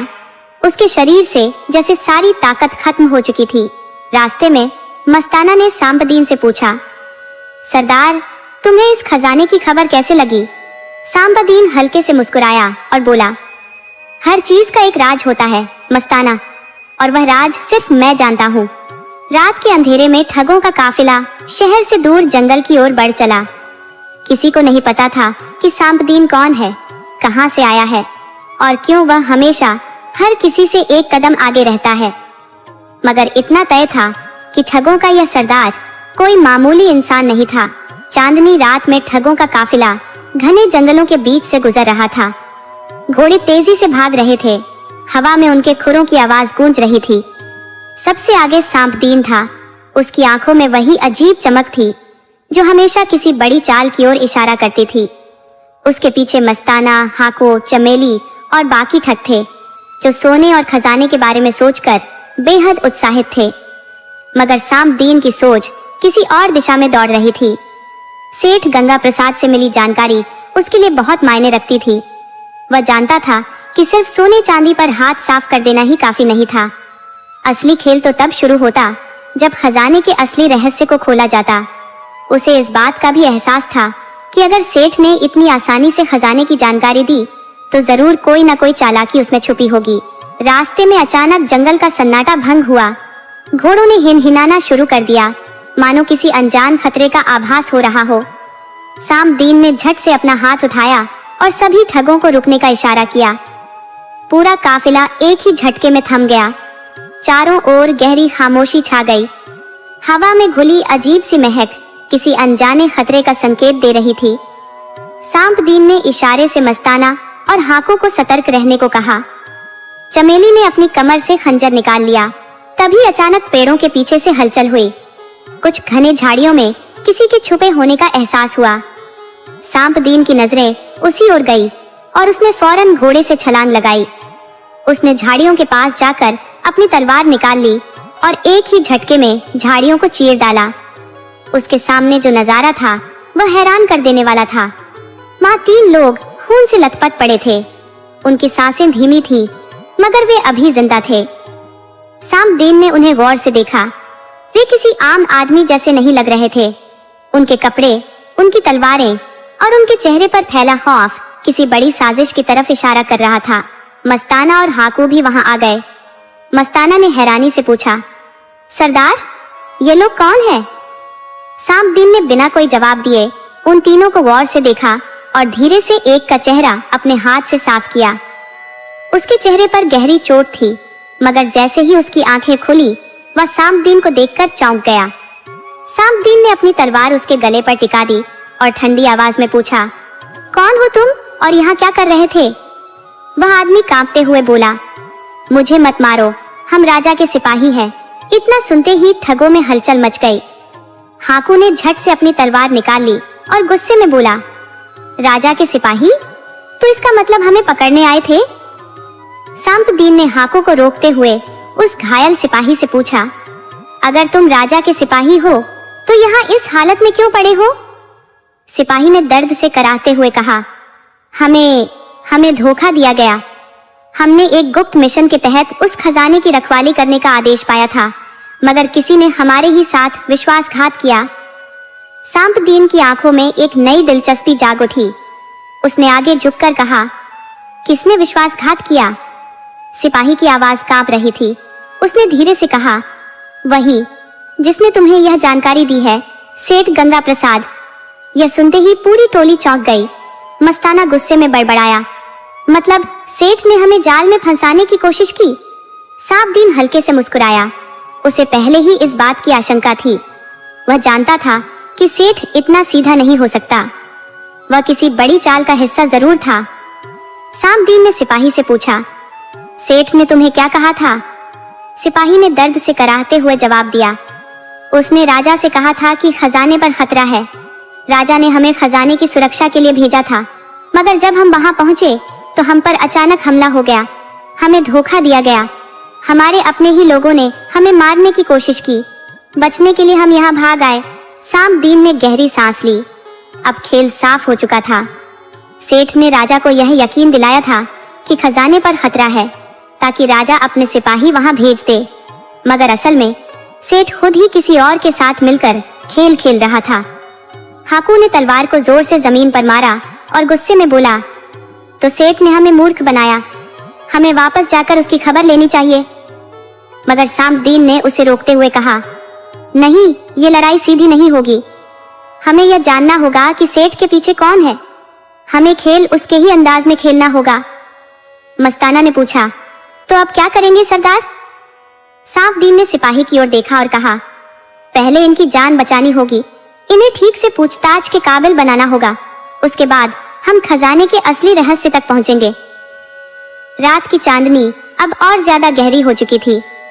हवा में एक अनजाना तनाव था। ठगों का यह कारवां अब सिर्फ लूट का नहीं था, बल्कि एक बहुत बड़े रहस्य की ओर बढ़ रहा था। गहरी रात का सन्नाटा जंगल में पसरा हुआ था। पेड़ों के बीच धीमी हवा चल रही थी, जो पत्तों को हिलाकर अजीब सी फुसफुसाहट पैदा कर रही थी। उस जगह पर घायल सिपाही कराह रहे थे। सांप दीन एक बड़े पत्थर पर बैठा हुआ गहरी सोच में डूबा था। उसके चेहरे पर वही ठहराव था जो किसी बड़े तूफान से पहले होता है। मस्ताना और हाकू पास ही बैठे थे, जबकि चमेली घायलों की मरहम पट्टी कर रही थी। ठगों को अब यह एहसास हो चुका था कि सेठ गंगा प्रसाद ने न सिर्फ उन्हें धोखा दिया, बल्कि वह किसी बड़ी साजिश का हिस्सा भी था। सवाल यह था कि आखिर खेल कौन खेल रहा था, राजा, सेठ या कोई और जो पर्दे के पीछे था। सांपदीन ने धीरे से अपनी तलवार की नोक जमीन पर टिकाई और सिपाही की ओर देखा, जिसकी सांसें अब कुछ संभल चुकी थी। उसने गहरी आवाज में कहा, तुम्हें पूरा सच बताना होगा, वरना तुम्हारी जान बचाने का कोई फायदा नहीं होगा। सिपाही ने मुश्किल से आंखें खोली और कांपते हुए कहा, मुझे जितना पता है वह सब बताऊंगा। हाकू गुस्से से बोला, समय मत बर्बाद कर, सीधे मुद्दे पर आ। सिपाही ने लंबी सांस ली और कहना शुरू किया, सेठ गंगा प्रसाद ने राजा को भरोसा दिलाया कि खजाने पर खतरा है। राजा पहले से ही खजाने को लेकर चिंतित था, क्योंकि उसे कुछ समय पहले एक गुप्त संदेश मिला था कि कोई ठगों का गिरोह इस खजाने को लूटने की योजना बना रहा है। मस्ताना हंस पड़ा, यानी राजा को किसी ने पहले ही आगाह कर दिया था, पर हम तो अब तक खजाने की बात जान भी नहीं पाए थे। सिपाही ने हाँ में सिर हिलाया और आगे कहा, राजा ने हमें भेजा, मगर जब हम पहुंचे तो खजाने की सुरक्षा के नाम पर एक अलग ही खेल चल रहा था। वहाँ सेठ के कुछ आदमी पहले से मौजूद थे। जब हमने उन पर भरोसा करने की गलती की तो उन्होंने हम पर अचानक हमला कर दिया। हमारे ही कुछ सैनिक उनके साथ मिल चुके थे। सांपदीन की आंखें संकीर्ण हो गई। उसे अब यह एहसास हो चुका था कि मामला सिर्फ लूट का नहीं था। ये एक बड़ी साजिश थी, जिसमें सिर्फ ठग ही नहीं, बल्कि राजा, सेठ और अन्य कई शक्तिशाली लोग शामिल थे। चमेली ने धीमे स्वर में कहा, मतलब सेठ दोहरा खेल खेल रहा है। वह राजा को धोखा दे रहा है, ठगों को भी और शायद अपने लोगों को भी। सांपदीन ने तलवार उठाकर एक झटके में हवा में लहराई। उसकी आवाज गहरी थी, इस खेल का असली खिलाड़ी कौन है, ये हमें जल्द ही पता लगाना होगा। मगर सबसे पहले हमें सेठ को वहम में रखना होगा कि हम उसकी चाल में फंस चुके हैं। मस्ताना ने उत्सुकता से पूछा, मतलब? सांपदीन ने एक हल्की मुस्कान के साथ कहा, मतलब यह कि हम सेठ से वैसे ही मिलेंगे जैसे कोई मूर्ख अपने मालिक से मिलने जाता है। मस्ताना और हाकू ने एक दूसरे की ओर देखा, फिर एक साथ ठहाका लगाया। वे जानते थे कि अब खेल और बड़ा होने वाला था। अगली रात ठगों का समूह नगर की ओर बढ़ चुका था। सेठ गंगा प्रसाद अपने महलनुमा घर में बैठा कीमती शराब का आनंद ले रहा था। उसकी तोंद निकली हुई थी और उसके हाथ में सोने का जड़ाऊ प्याला था। तभी दरवाजे पर दस्तक हुई। कौन है? सेठ ने झुंझलाते हुए पूछा। बाहर से एक गहरी आवाज आई, आपका पुराना दोस्त सांपदीन। सेठ के चेहरे की रंगत उड़ गई, मगर वह जल्दी ही खुद को संभालते हुए हंसा। अरे सरदार, आओ आओ, तुम्हारा ही इंतजार था। दरवाजे पर सांपदीन खड़ा था। उसके पीछे मस्ताना और हाकू मुस्कुरा रहे थे। सेठ ने उन्हें भीतर बुलाया और अपने नौकरों को इशारा किया कि उन्हें कुछ खिलाया पिलाया जाए। साम्बदीन ने ठंडे स्वर में कहा, सेठ, खजाने की बात पक्की है ना? सेठ हंसते हुए बोला, अरे सरदार, तुम्हें क्या कभी झूठ बोला है? साम्बदीन ने मुस्कुराकर कहा, अगर झूठ नहीं बोला तो फिर तुम्हारे लोग राजा के सैनिकों पर हमला क्यों कर रहे थे? सेठ का चेहरा पड़ गया, मगर वह झट से संभल गया और गहरी सांस लेते हुए बोला, सरदार, यह सब तो तुम्हें फंसाने की साजिश थी। मैंने खुद देखा कि कुछ लोग मेरे नाम का इस्तेमाल कर रहे थे। साम्बदीन चुपचाप उसे देखता रहा। उसकी आंखों में गहरी समझ थी, मगर उसने खुद को अनजान बनाकर कहा, ठीक है, मगर हमें अब जल्द ही खजाने तक पहुंचना होगा। सेठ ने सिर हिलाया और धीरे से कहा, खजाने की राह आसान नहीं है। वह एक गुप्त तहखाने में छुपा हुआ है, जहां सिर्फ मेरे खास आदमी ही जा सकते हैं, मगर उसके लिए तुम्हें मेरी एक शर्त माननी होगी। साम्बदीन ने भौं उठाई। कैसी शर्त? सेठ मुस्कुराया, इस बार ठगी अकेले नहीं होगी, तुम्हें राजा के खास सलाहकार से मिलना होगा। मस्ताना चौंक उठा। मतलब? सेठ धीरे से बोला, मतलब यह कि राजा भी इस खेल में शामिल है। कमरे में एक पल के लिए सन्नाटा छा गया। ठगों की टोली अब एक ऐसे खेल में फंस चुकी थी जिसका दांव पहले से भी ज्यादा बड़ा था। जात की गहराई के साथ ही खेल और भी पेचीदा हो गया था। साम्बदीन और उसके साथी ठगों के सामने अब एक ऐसी साजिश थी जिसका हर मोहरा किसी न किसी बड़े खेल का हिस्सा था। सेठ गंगा प्रसाद की बातों से साफ हो चुका था कि राजा भी इस साजिश में शामिल था, लेकिन किस हद तक यह अभी तक स्पष्ट नहीं था।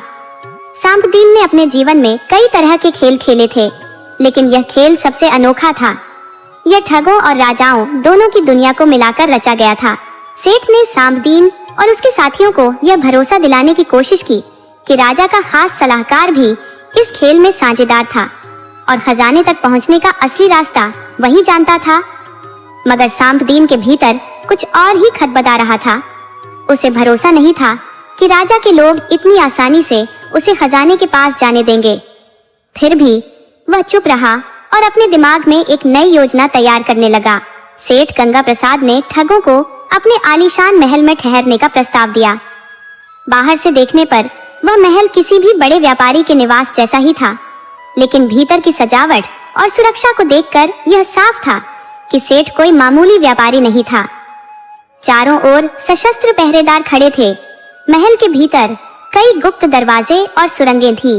रात के अंधेरे में साम्बदीन, मस्ताना, हाकू और चमेली अपने अपने विचारों में डूबे हुए थे। सबको इस बात का एहसास था कि वे अब सीधी चाल नहीं चल सकते। सेठ और राजा के लोग हर कदम पर उन्हें जांच रहे थे। अगली सुबह सेठ ने साम्बदीन और उसके साथियों को राजा के खास सलाहकार से मिलाने की व्यवस्था की। ये मुलाकात महल के बाहर एक सुनसान किले के खंडहर में होनी थी। सेठ खुद भी इस मुलाकात में शामिल होने वाला था। जब साम्बदीन और उसके साथी उस खंडहर में पहुंचे तो वहां पहले से ही एक घुड़सवार मौजूद था।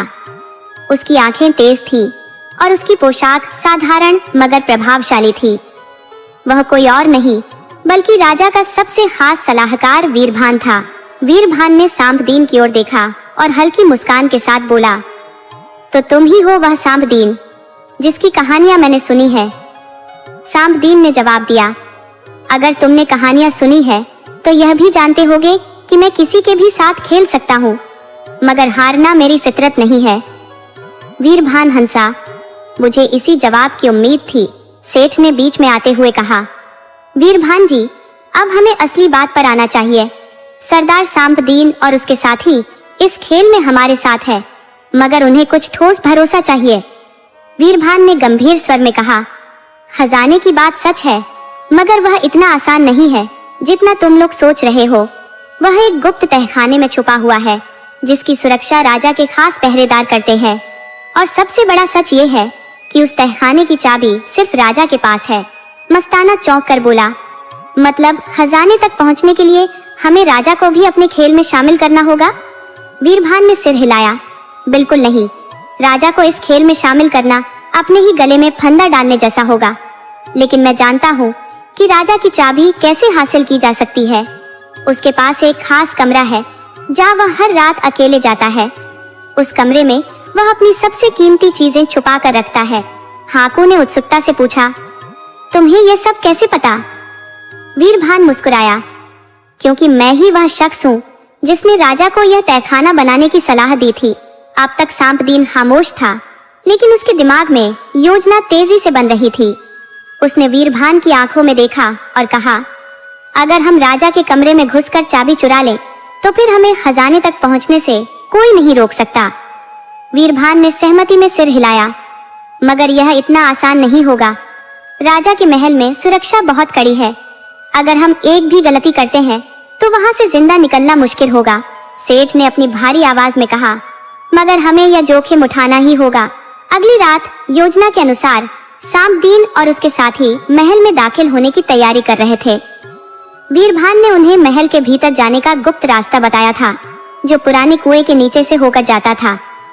आधी रात होते ही सांपदीन, मस्ताना, हाकू और चमेली उस कुएं के रास्ते महल के अंदर दाखिल हुए। वीरभान पहले ही अपने स्तर पर पहरेदारों को गुमराह करने की योजना बना चुका था।